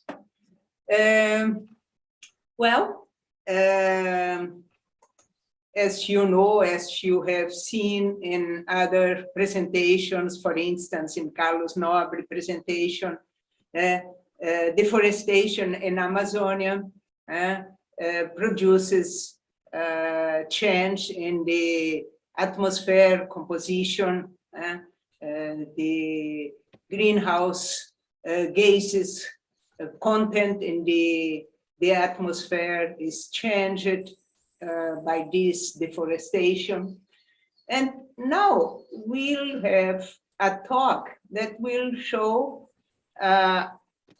another kind of effect effect on regional circulation, atmospheric circulation, that can affect other regions of Brazil. So Dr. Gilberto Fisch will talk about Amazonia and south of Brazil, coupling by aerial rivers and possible effects of deforestation. Gilberto Fisch got his master's degree in meteorology from the University of São Paulo and his PhD in meteorology from the Institute of Space Research, the INPE. He is a retired senior scientist from the Centro Técnico Aeroespacial since 2020 and is presently professor at the University of Taubate, UNITAU. He is member of postgraduate programs at ITA, CTA, at INPE, and UNITAU. He conducts research about Amazonian climate since the 1980s, in particular on the coupling between surface and the atmosphere over forest and pasture areas. He has published more than 150 papers in technical journals and advised around 50 master and PhD students. He did a postdoc period at Pennsylvania State University and is going for a sabbatical leave now in December to Leibniz Hanover University. Thank you, Gilberto, for being here. The floor is yours. Thank you, Alice, for this kind of introduction and also for the kindly invitation to participate in this panel. Also, I would like to say hello to my colleagues of this roundtable and also Carlos Nobre, who was the speaker of the previous session before this one. So as you said, I have been working in Amazonia for a long time, and Carlos Nobre was my advisor in part of this work. So I will change a little bit of the idea that my previous speakers, they showed, because they put a lot of effort in the IPCC results and the problem of Amazonia and the atmosphere, which is obviously, it is very, very important. I will focus on one of the effects of the deforestation of the Amazonia to the south and southeast of Brazil, especially in terms of water vapor. So I will address the problem of moist transfer by the aerial rivers. So saying that, I would like to share my presentation. Let's see here. Is it showing? Yeah, yes or no? Yes. Okay. In presentation mode.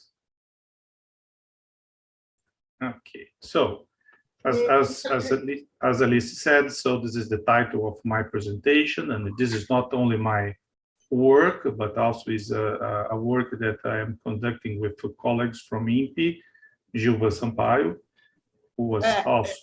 Gilberto, could you put it on presentation mode to occupy a larger space of, yeah. Let me please try again. Then we can see better your figures. So just now it's, great. Is it okay? It's okay. Okay, so sorry. So as I have said, so myself from UNITAU, which is my actual affiliation. Also, I work very closely with Gilberto, who was also a student, PhD student from Carlos Nobre, and now there is Murilo Ruvileves, who is PhD student from INPE, advised by Gilberto. So, just a few words about the moist transfer from Amazonia to the south of Brazil. What is this? Nobre mentioned briefly that this is very important.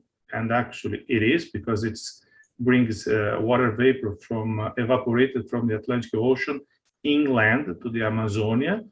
This came by the trade winds, and then this water vapor is recirculated within the Amazonian forest by precipitation and evapotranspiration.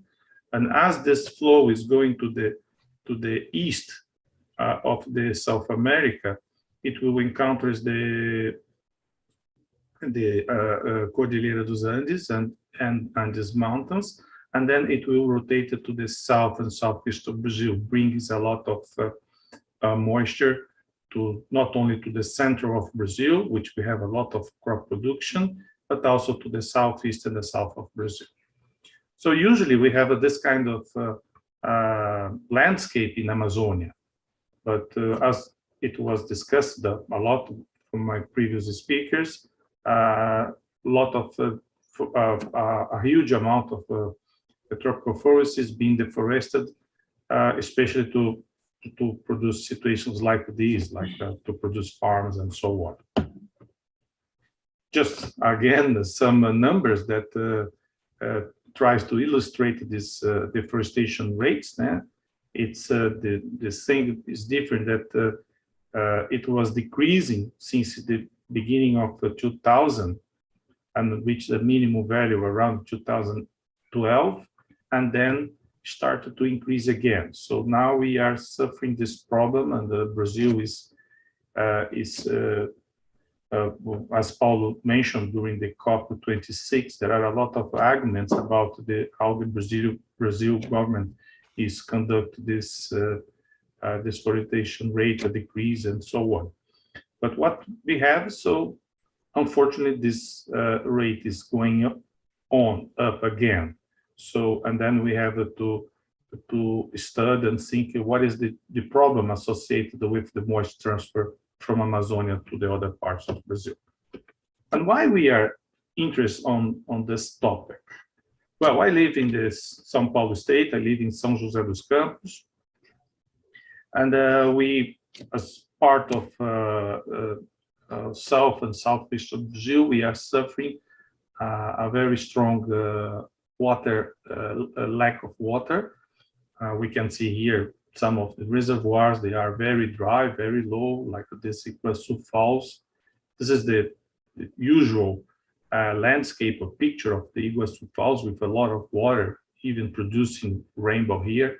But in 2021, we have this picture here, this landscape, which means that it has a lot of less water. And we can see by the level of the reservoirs from the southeast and the central and west part of Brazil that they are decreasing the last 10 years approximately. So what is causing this? Is deforestation from Amazonia? Is the local deforestation, or is it a national variability of the atmosphere? Okay, so now we started to study the rainfall at São Paulo state. This is a time series of the summer rainfall that happens in São Paulo state. There is a box encompassing São Paulo state, and the data is from Global Precipitation Climatology Project. And the red line here is the average, and the yellow one is the linear trend from this period, since it is almost 30 years. So we can see, although it's very small, this linear trend, that there is a decrease of the summer rainfall. This is only rainfall that happens in the summer, which is it's the most part of the rain that we have in the south and not the south, but in the southeast of Brazil. So usually we have around 40–45% of the rainfall during the summertime, around 5 to 10% of during winter time, and 25 and 25 during the transition periods as autumn and spring. So also in a graph presented by Cristiane Osorio from ONS, she showed that this year 2021, it's almost as the previous one that we had in the beginning of 2000. That was we call the water crisis. So it's more or less the same. And so what's happened with the water that we usually have in the Paraná River Basin, which is decreasing not only the last year, but along the last 10 years or a decade. So this is just a contextualization for why we decided to study this moisture transfer and associated with the deforestation. So if the Amazonia plays a big role transporting moisture from the Aero River, it makes a big role transporting water vapor from Amazonia to the south and southeast of Brazil. What's happened if there is a deforestation in Amazonia? So there are a lot of studies conducting on that topic, and we decided to contribute a little bit for this topic. So as I said, we have used the GPCP rainfall data set in order to have a monthly values of rainfall. We use ERA 5 data set from the values for the zonal, for the winds, zonal and meridional winds, and also the specific humidity and the pressure. So it's a profile of these variables. From 1975 to 2015. So this was the first study that we did. It was published here in a paper by Lemis. And then we constructed two boxes, one encompassing Amazonia and the other one encompasses São Paulo state, and try to understand how is the flow and the net of moisture inside the Amazonia and also the net inside São Paulo. So how much is coming in by the trade winds, how much is coming out from Amazonia, and how much is coming into São Paulo and coming out from São Paulo also, because the rainfall here, part of the rainfall will become through moisture of these aero rivers. And we have used formulas like this that I will not pay a lot of attention on that. So just to solve from some climatological values, the blue one means that there is an inflow of moisture fluxes. The red one are outgoing of those fluxes. The same for Amazonia, the same for São Paulo state. I will show you in a few minutes more examples of this for the last 5 years. So I'll not pay a lot of attention right now. But one thing that we try to understand, if there is a El Niño or La Niña event that we know that affects a lot of the rainfall in Amazonia, if this is associated with this moisture transfer and the rainfall in São Paulo state or not. And we didn't find a very strong relationship on that. Also, we tried to correlate the outgoing Amazonia fluxes with the incoming São Paulo state. So in this horizontal line, we have the Amazonian flux. In the vertical one, we have from São Paulo. And if we plot all the previous data from this one, we find this very linear regression. That means almost 3 to 1. So this is 60. So it's the unit from Amazonia, and this is from São Paulo. So which means that each 3 droplets that left Amazonia, only one will arrive in São Paulo state. So this makes a lot of this is very important, because if we decrease or if we reduce the amount of tropical forest that we have in Amazonia, so of course we will reduce the amount of the water that will come to São Paulo state. But this number is something that is quite new. As far as we know, no one has made this kind of measurements. And this is just say the one average summary of of this flow. So we can see here that especially the Atlantic Ocean here.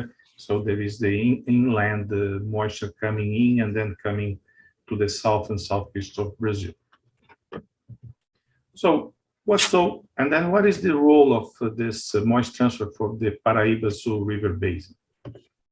So we have observed that there is this reservoir close to São José dos Campos, Paraibuna Reservoir. This is time series, maybe it's difficult for you to see, but say this is 21. So this is 20, 29, and so on.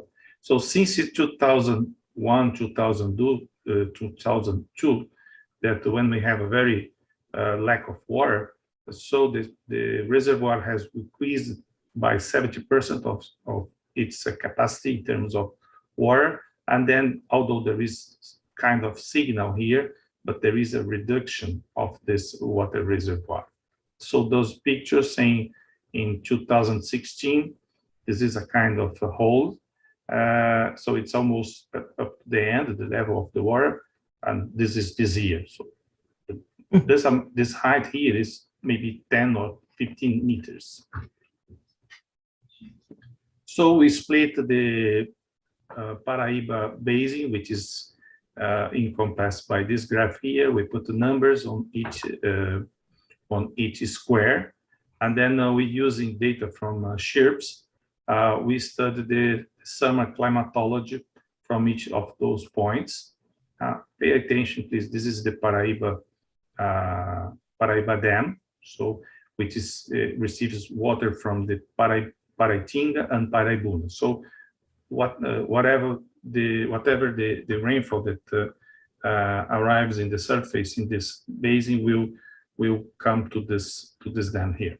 So it's a kind of accumulation water. And then we studied for the last 10 years what is the rainfall for each of those points. This is just an example for the point 4, which is Paraitinga, which is here, which is the onset of the Paraitinga River.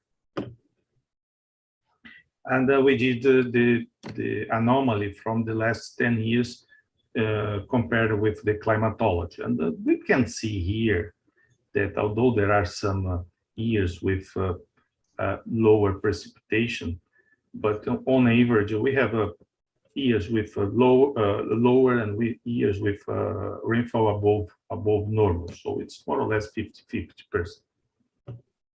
And if you compare the anomaly, the average anomaly, considering all the data that comes inside this basin, within this basin, we can see that even this summer of 2021, that now is a lack of water. So we had a lot of rain during the summer itself, which means November, December, January, and February. Okay, so this is the average. And then we started, so this is only rainfall, and then we started to study the moist transfer from all the years, all the summers. And this is an example for 2016, and this is another example for 2021. And we can see that the numbers are more or less similar. And there is a table here that we can see for each of year. This is for Amazonia and this is for São Paulo state. So the incoming of moisture, outcoming, and the net, which is the most important. So in Amazonia, for the all years, the net is positive, so it's leaving more moisture from the Amazonia. So this moisture is coming to São Paulo state. We can see here that this is a incoming of moisture from Amazonia, although we can see that there are years like 2017 that's 5, although years like 2016 is 30, it's almost 6 times more. Remember, I show you the picture of the Paraibunas Dam that it was almost full in 2016, and it's very low in 2021 that we don't have here that number. And then we associated for the last 5 years this transfer, like I mentioned, so 2016, the anomaly is very high. Also in 2021 is very high. And in 2016 was El Nino years in Amazonia, especially in, not only Amazonia, but in all the world, but say in Amazonia, this influence is much higher than in São Paulo state. But in 2021, it was a La Nina. And then even if it's a El Nino or a La Nina, the signal of this southern oscillation event at São Paulo state, at Paraíba do Sul basin, it's not very strong. And also we are trying to understand, because in São Paulo state, there is, São Paulo city is its supply of water is by this Cantareira system that brings water from the south part of Minas Gerais and part of São Paulo state. And this is the Paraíba do Sul basin. So about 3 years ago, the state São Paulo government construct a transport, a link between this basin to that one to transport, to this one to transport water, because the Represa Jaguari is part of Paraíba do Sul. And then we obtain the data that is this flow in order to understand if this is Sabesp is transfer water from this basin to the other one. And those numbers are official numbers provided by Sabesp. So, and then we decided that when we finalized that, say for summertime, maybe the moisture transfer is not so important. I mean, not so important, but say even for 2020-21, as we are in a crisis of water, we have we had a lot of moisture transfer, and the rainfall was more or less average or a little bit above average. But if we consider the autumn for this region, which is where Paraíba do Sul is inside it, so we can see that the last 4 or 5 years, most of that period is negative. So we think that the summer is not the main contributor for the deficit of the water, but maybe the autumn. If the autumn, which corresponds to 25% of rainfall of that region, is a good, there is a lot of rain during this period of time, so maybe the reservoirs will not decrease as we are observing nowadays. So we observed that the moisture transfer from Amazonia can impact the rainfall at Paraíba do Sul Valley. And what is the role of the deforestation for the transport? So this is the actual work of Ruvi Lemes that he's doing at CST at INPE. And he's doing some kind of a simulation using the CPTEC band model, assuming this kind of scenarios and the boundary conditions in order to understand the deforestation of the Amazon. So he decided to run the model up to the end of the century, including 0 deforestation, 20, 40, 60, and 100% of deforestation, just to see if there is a minimal value of the deforestation that we can still have some kind of moisture transfer to this part. Also, he have used an increase of the concentration of CO2, assuming the scenario 8.5 from RC. Okay, let's skip this one. So just very briefly, the model atmospheric Brazil, the Brazilian atmospheric model that he ran using those kind of initial conditions and boundary conditions. Also, he has used the TSM, ocean temperature, in order to give us initial condition for the model. and assuming kind of these scenarios of deforestation. So the results is not different from the ones that have been previously shown by Carlos Nobre, Paulo Artaxo, and Thelma Krug, that there is an increase of air temperature especially in the Amazonia, okay, because we are assuming that the CO2 and the deforestation will increase in that region. Just coming back to this point, there will be different scenarios. One assuming that the CO2 is increasing, and the other one assuming that this CO2 is concentrated as almost 400 ppm. And for the precipitation also is not different from the others, that there will be a decrease of the precipitation. Okay, and if the deforestation is higher, the decrease will be stronger. Also, the difference between the precipitation and the evapotranspiration. Oh, this is the evapotranspiration, sorry.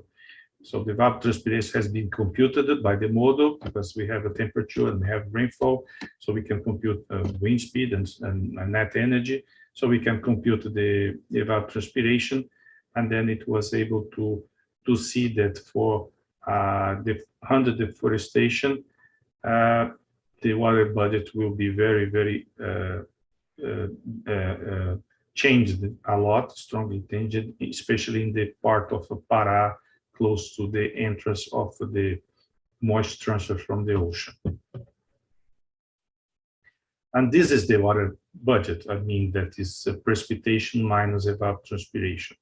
That this difference will increase with the deforestation. But that's okay.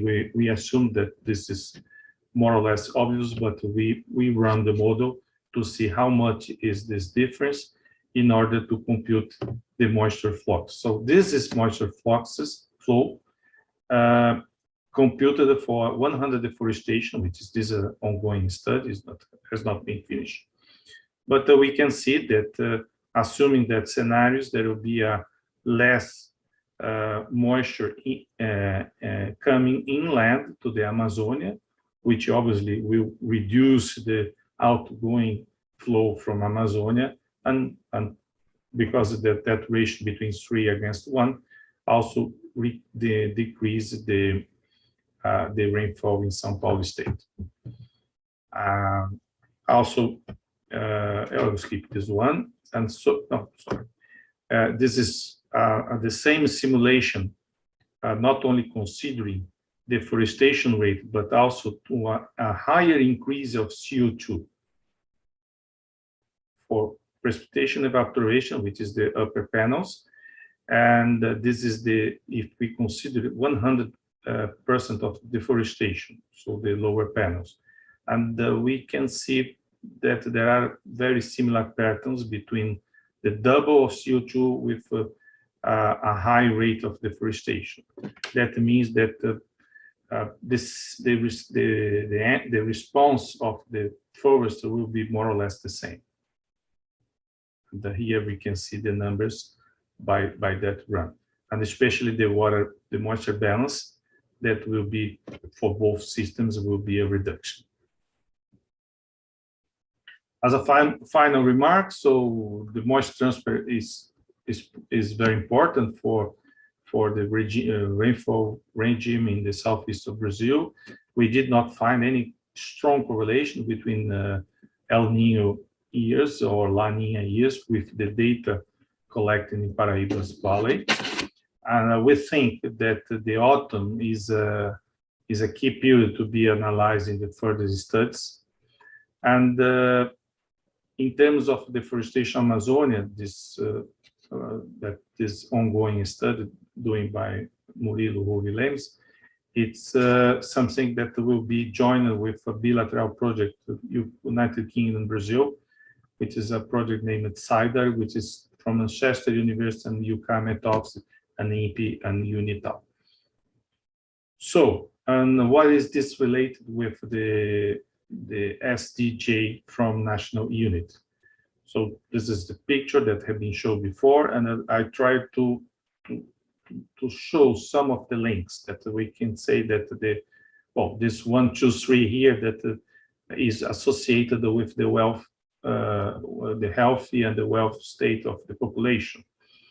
So if there is less moisture, if there is an increase of deforestation in Amazonia, less moisture, less rainfall, and all of this will be associated. Also, water available for supply.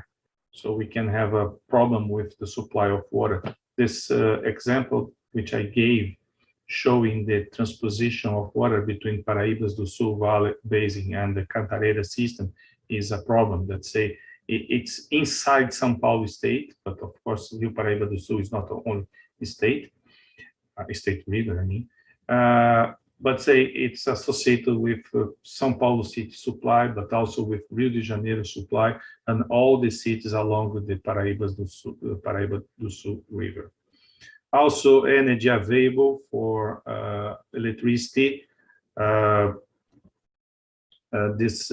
Most of the Brazil, almost 60% of the energy from the Brazilian electricity matrix is produced by water, by hydroelectric. I showed that there is a crisis right now, so it can impact this index too.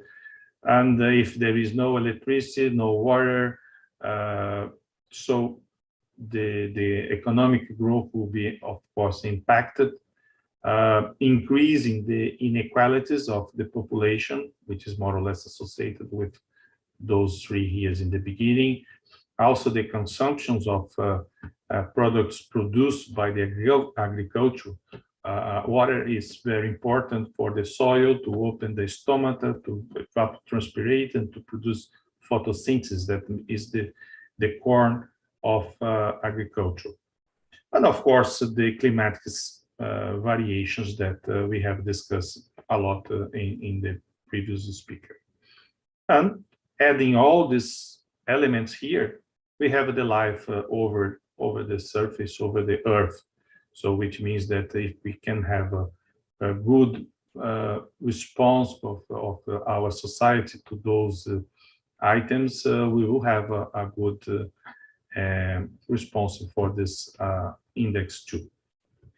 But just to pay attention, I watched the presentation of Carlos Nobre in the beginning of this afternoon, and he showed this picture here that say the decision, if we go into this state or to that state, is a decision of the population, not only the Brazilian, but especially the Brazilian, because we have to follow rules, etc.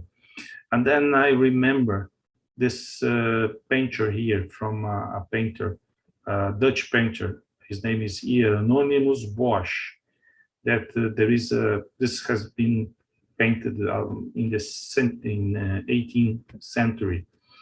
So 200 years ago, 300 years ago, and that time they believe on the heaven, or the Heil is heaven is here, Heil is here, is very strong. So at that time, so the decision if the population of the global, of the planet, will go to this part or to that part is a decision of the population by itself. So it's more or less the same as Carlos Nobre mentioned, and when he mentioned that, this picture come to my mind, and then I very quickly produced this slide.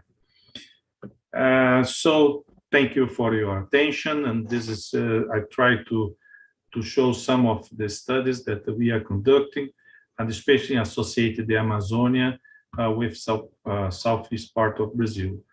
I have worked in Amazonia as my colleagues, my previous colleagues, for around 40 years. And it's a very exciting work, doing field work in Amazonia. This you can see very brief. There is a tower, a micromet tower. And especially if there are young scientists and students in this audience, I strongly advise them to pursue, to go to Amazonia, to make studies associated with the climate, the future of Amazonia, trying to bring the Amazonia to the discussion of economy, environment, and the social components of our society. And if you have a chance, maybe there is a good pot at the end of this ramble. I didn't find one so far, but I still have some time to find one.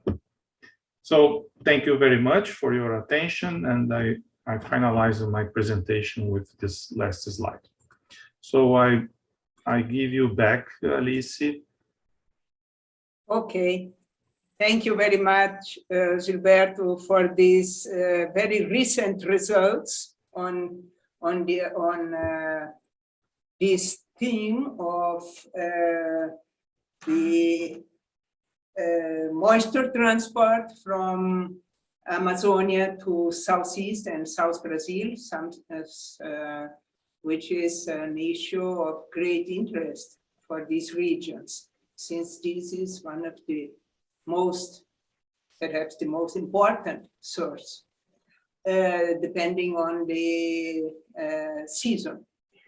Well, we don't have much time left, so for a lengthy discussion.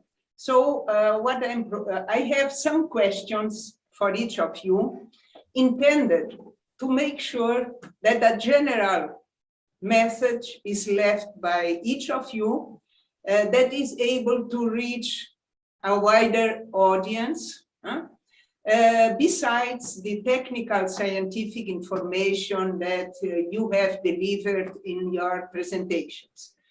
Most of these questions request some kind of synthesis, and you can include your personal message if you want to.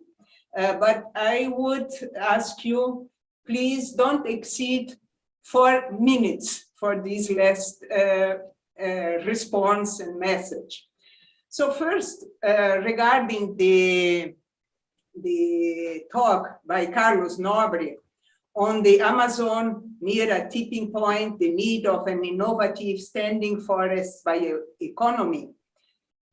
Although I saw the response to my question in your presentation, what summary statement would you give to a lay public to convince it that it's not worth cutting down and burning the Amazon rainforest and turning it into plantations or pastures, or exploiting its mineral resources in a large scale?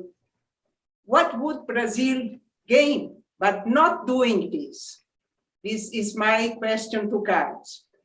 To Paulo Artaxo, who presented the talk, The Climate Change Science in the Construction of a Sustainable World, I would ask, what would Paulo emphasize as the main contributions from the scientific community towards achieving the SDG 13, which means preventing anthropogenic climate change and its impacts? What could still the climate change science contribute if necessary conditions are present in terms of support to scientific research? To Thelma Krug, who spoke about climate science, global efforts, and domestic actions. Are these enough? I would ask, how did Brazil contribute to the outcome of COP26, and how it should or could have contributed, best contributed? How do climate policies in Brazil contribute to achieving the SDG 13, or how do they prevent achieving it? To Marcus Heil Costa, who presented mechanisms of carbon dioxide removal and nature-based solutions to combat climate change. Although I also saw the response in his presentation, I would ask, as a synthesis, which of these techniques could give 2 examples of carbon dioxide removal from the atmosphere, would he recommend to be employed first or to a larger extent in Brazil? Why? And what would be the necessary conditions to do it? And finally, to Gilberto, I think this is the most difficult question. Well, as it seems, Amazonia deforestation could contribute to climate change in Brazil in 2 ways: increasing the content of greenhouse gases in the atmosphere and affecting an important regional moisture circulation feature from the north to the south and southeast Brazil. Is it possible to say which of the 2 effects would be more harmful to Brazil? Think a little bit. If you don't I'm the last one to answer. I don't have the answer. But I would be curious to know if you have any hint about this, okay? So let's start with Carlos Nobre. Please don't exceed 4 minutes. You have to be very synthetic about Yes. this response. Thanks a lot. Very good presentations for all my colleagues. Very good discussions about the Amazon and climate change and how to reach the SDG, all SDGs, but certainly 13. And 13 SDG is linked to all of the other 16 SDGs, so it's very critical to preserve life on the planet and our well-being, to really to meet the COP26, the Paris agreements, and many colleagues really went in depth about that. But about the Amazon, I just want to say a few words. Well, first, the Science Panel for the Amazon concluded, and I think this is widespread, and there is a lot of scientific consensus that we are really very near a tipping point. And we have to, and one of the key recommendations of the panel is to get to zero deforestation, zero forest degradation, zero wildfires immediately in the areas near the tipping point, closer to the tipping point, which is southern Amazon, over 2 million square kilometers, and then really to get to zero, a moratorium on deforestation, degradation, wildfires all over the Amazon before 2030. This is really the most difficult challenge any tropical country, all the Amazonian countries have to face. I mean, this is not simple. However, from an economic point of view, it's also very important to mention that the way that this way in the last 50 years, expanding livestock farming and crops and select logging and extractive mining, all those things are not really leading to any real development. Most of the Amazonian population, all Amazonian countries, they are very poor, they are miserable, they have very low human development index. So this is not really a development model that can be sustained, it can be defended. So really we have to stop that. And there is sufficient evidence, and there are many chapters in the Science Panel for the Amazon, really pointing towards a sustainable future for the Amazon, economic and social sustainable future, which is really adding value to the tremendous biodiversity. Just to mention one fact, expanding pasture and crops into the transition between savanna and forest, if we do not get to 1.5 degrees and zero deforestation degradation, all those areas will become impossible for agriculture and also for pastures. They will become too dry, too hot. And already in the last 6 years, there was a 28% fall in agricultural production, crops, soy and corn. So it's very, very simple to say this is not the way to go. So I will finalize before 4 minutes, just to say a global movement, particularly led by Amazonian countries, and should be led by Brazil because we have 63% of the forest, zero deforestation, zero forest degradation, zero wildfires immediately. Thanks a lot. Thank you very much. You went to the point and kept the right time. Okay, thank you very much, and thank you for participating in this program on SDG 13. Now, let's go to the response and the final message by Paulo Artaxo. Yes, answering your question, Alice, very specifically, what the science is contributing to the global climate change.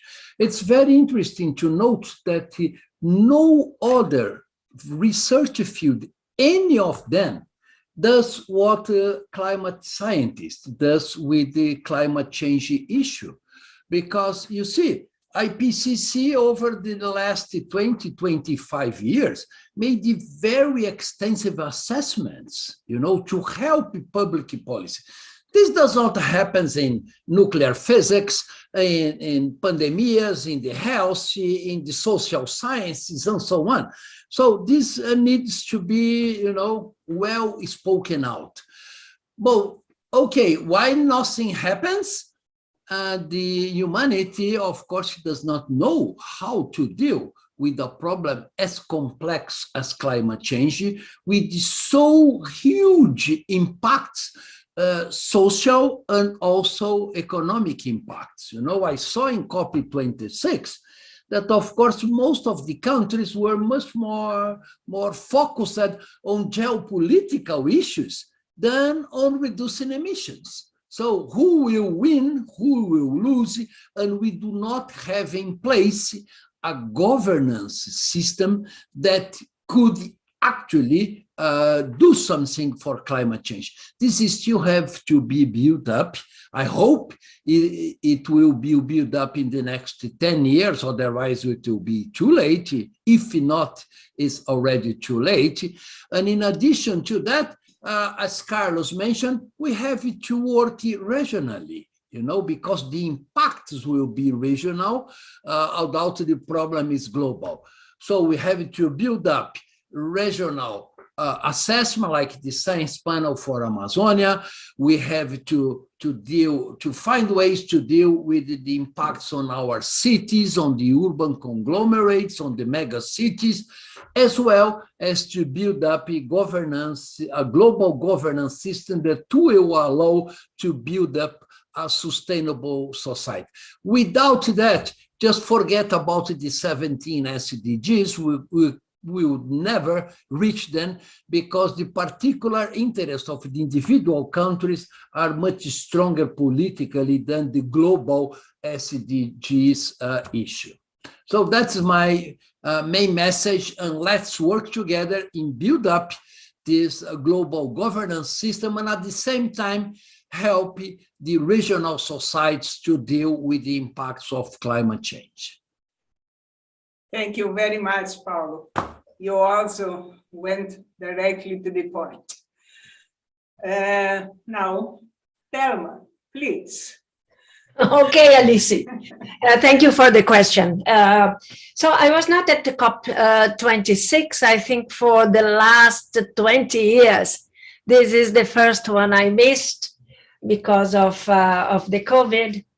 But obviously, I talked to a lot of friends, and we share the perception of how Brazil did at COP26. So the impression is that Brazil did better than how I did in the previous COP25. Because basically, I think the Minister of the Environment didn't have really the right the right way to address a conference of the parties with so many countries and so many interests. But this time, I think that Brazil tried to remove the bad impression it left at COP25. And this is one of the reasons why it was accepting many of the agreements, right? So you accept the agreement to reduce deforestation to 0 by 2030. You signed the methane agreement also to reduce 30%. So in fact, you're not blocking anything on the Article 6. On the very contrary, Brazil was very, forward-looking and trying to really push the COP26 decisions in a positive way.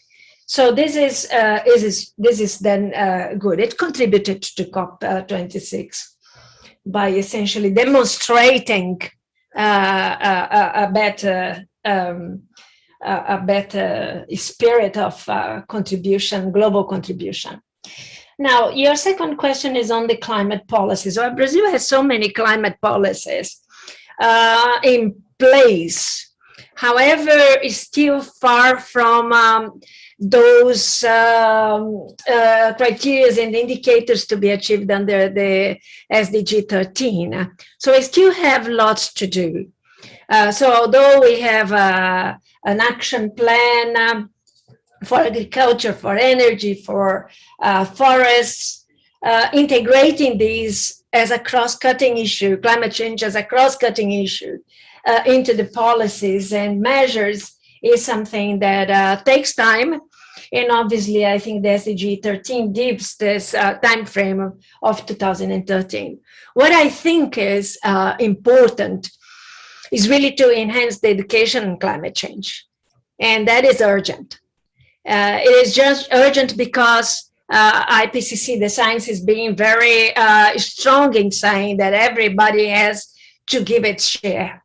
So it's not only the federal governments or governments at all levels, but we are talking about businesses, we are talking about civil society organizations, we are talking about local communities, indigenous peoples. So this is a much broader education that we think and that's necessary to be to achieve this contribution from the diverse stakeholders in climate change.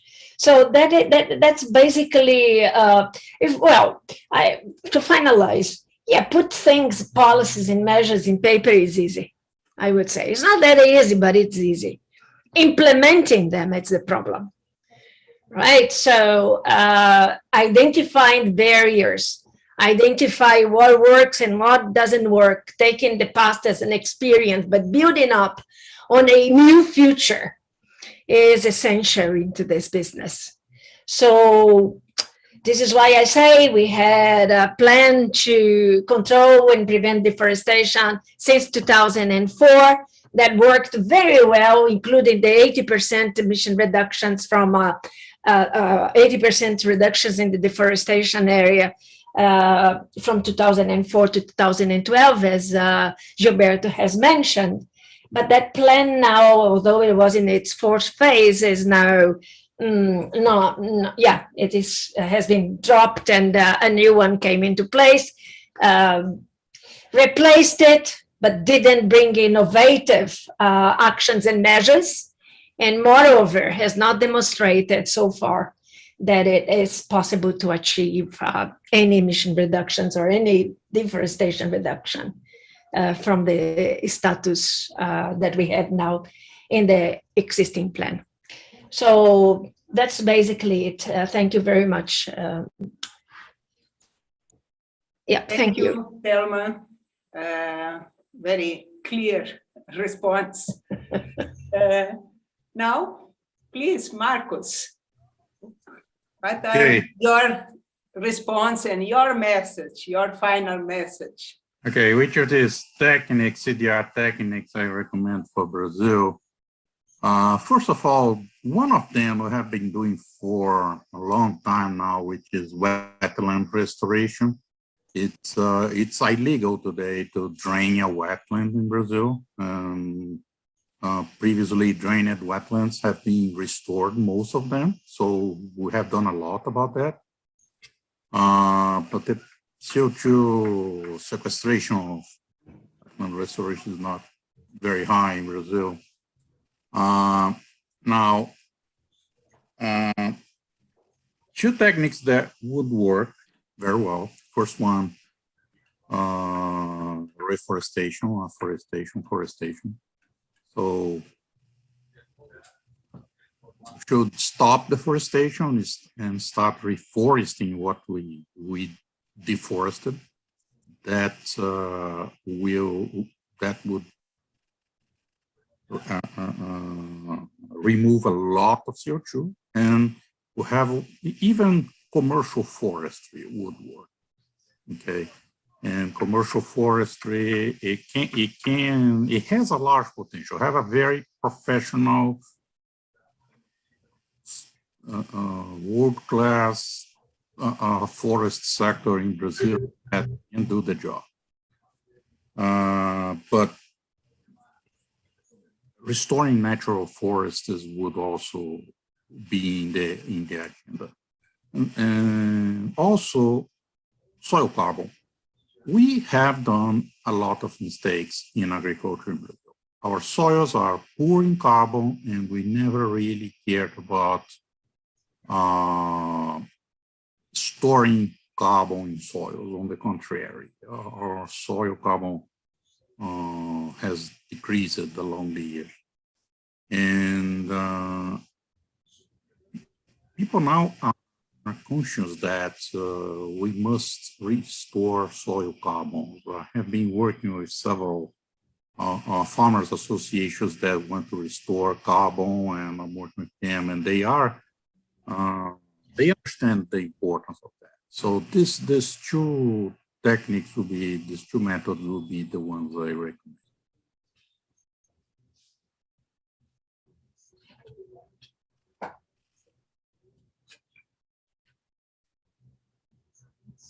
I am mute. Thank you very much for your message and for your response. Let's now see if Gilberto has a hint about my question. Yeah, I understood that, say, deforestation of the Amazonia deforestation, you have a local, regional, and global influence. Especially because not only water vapor, but especially because of the greenhouse gas emissions.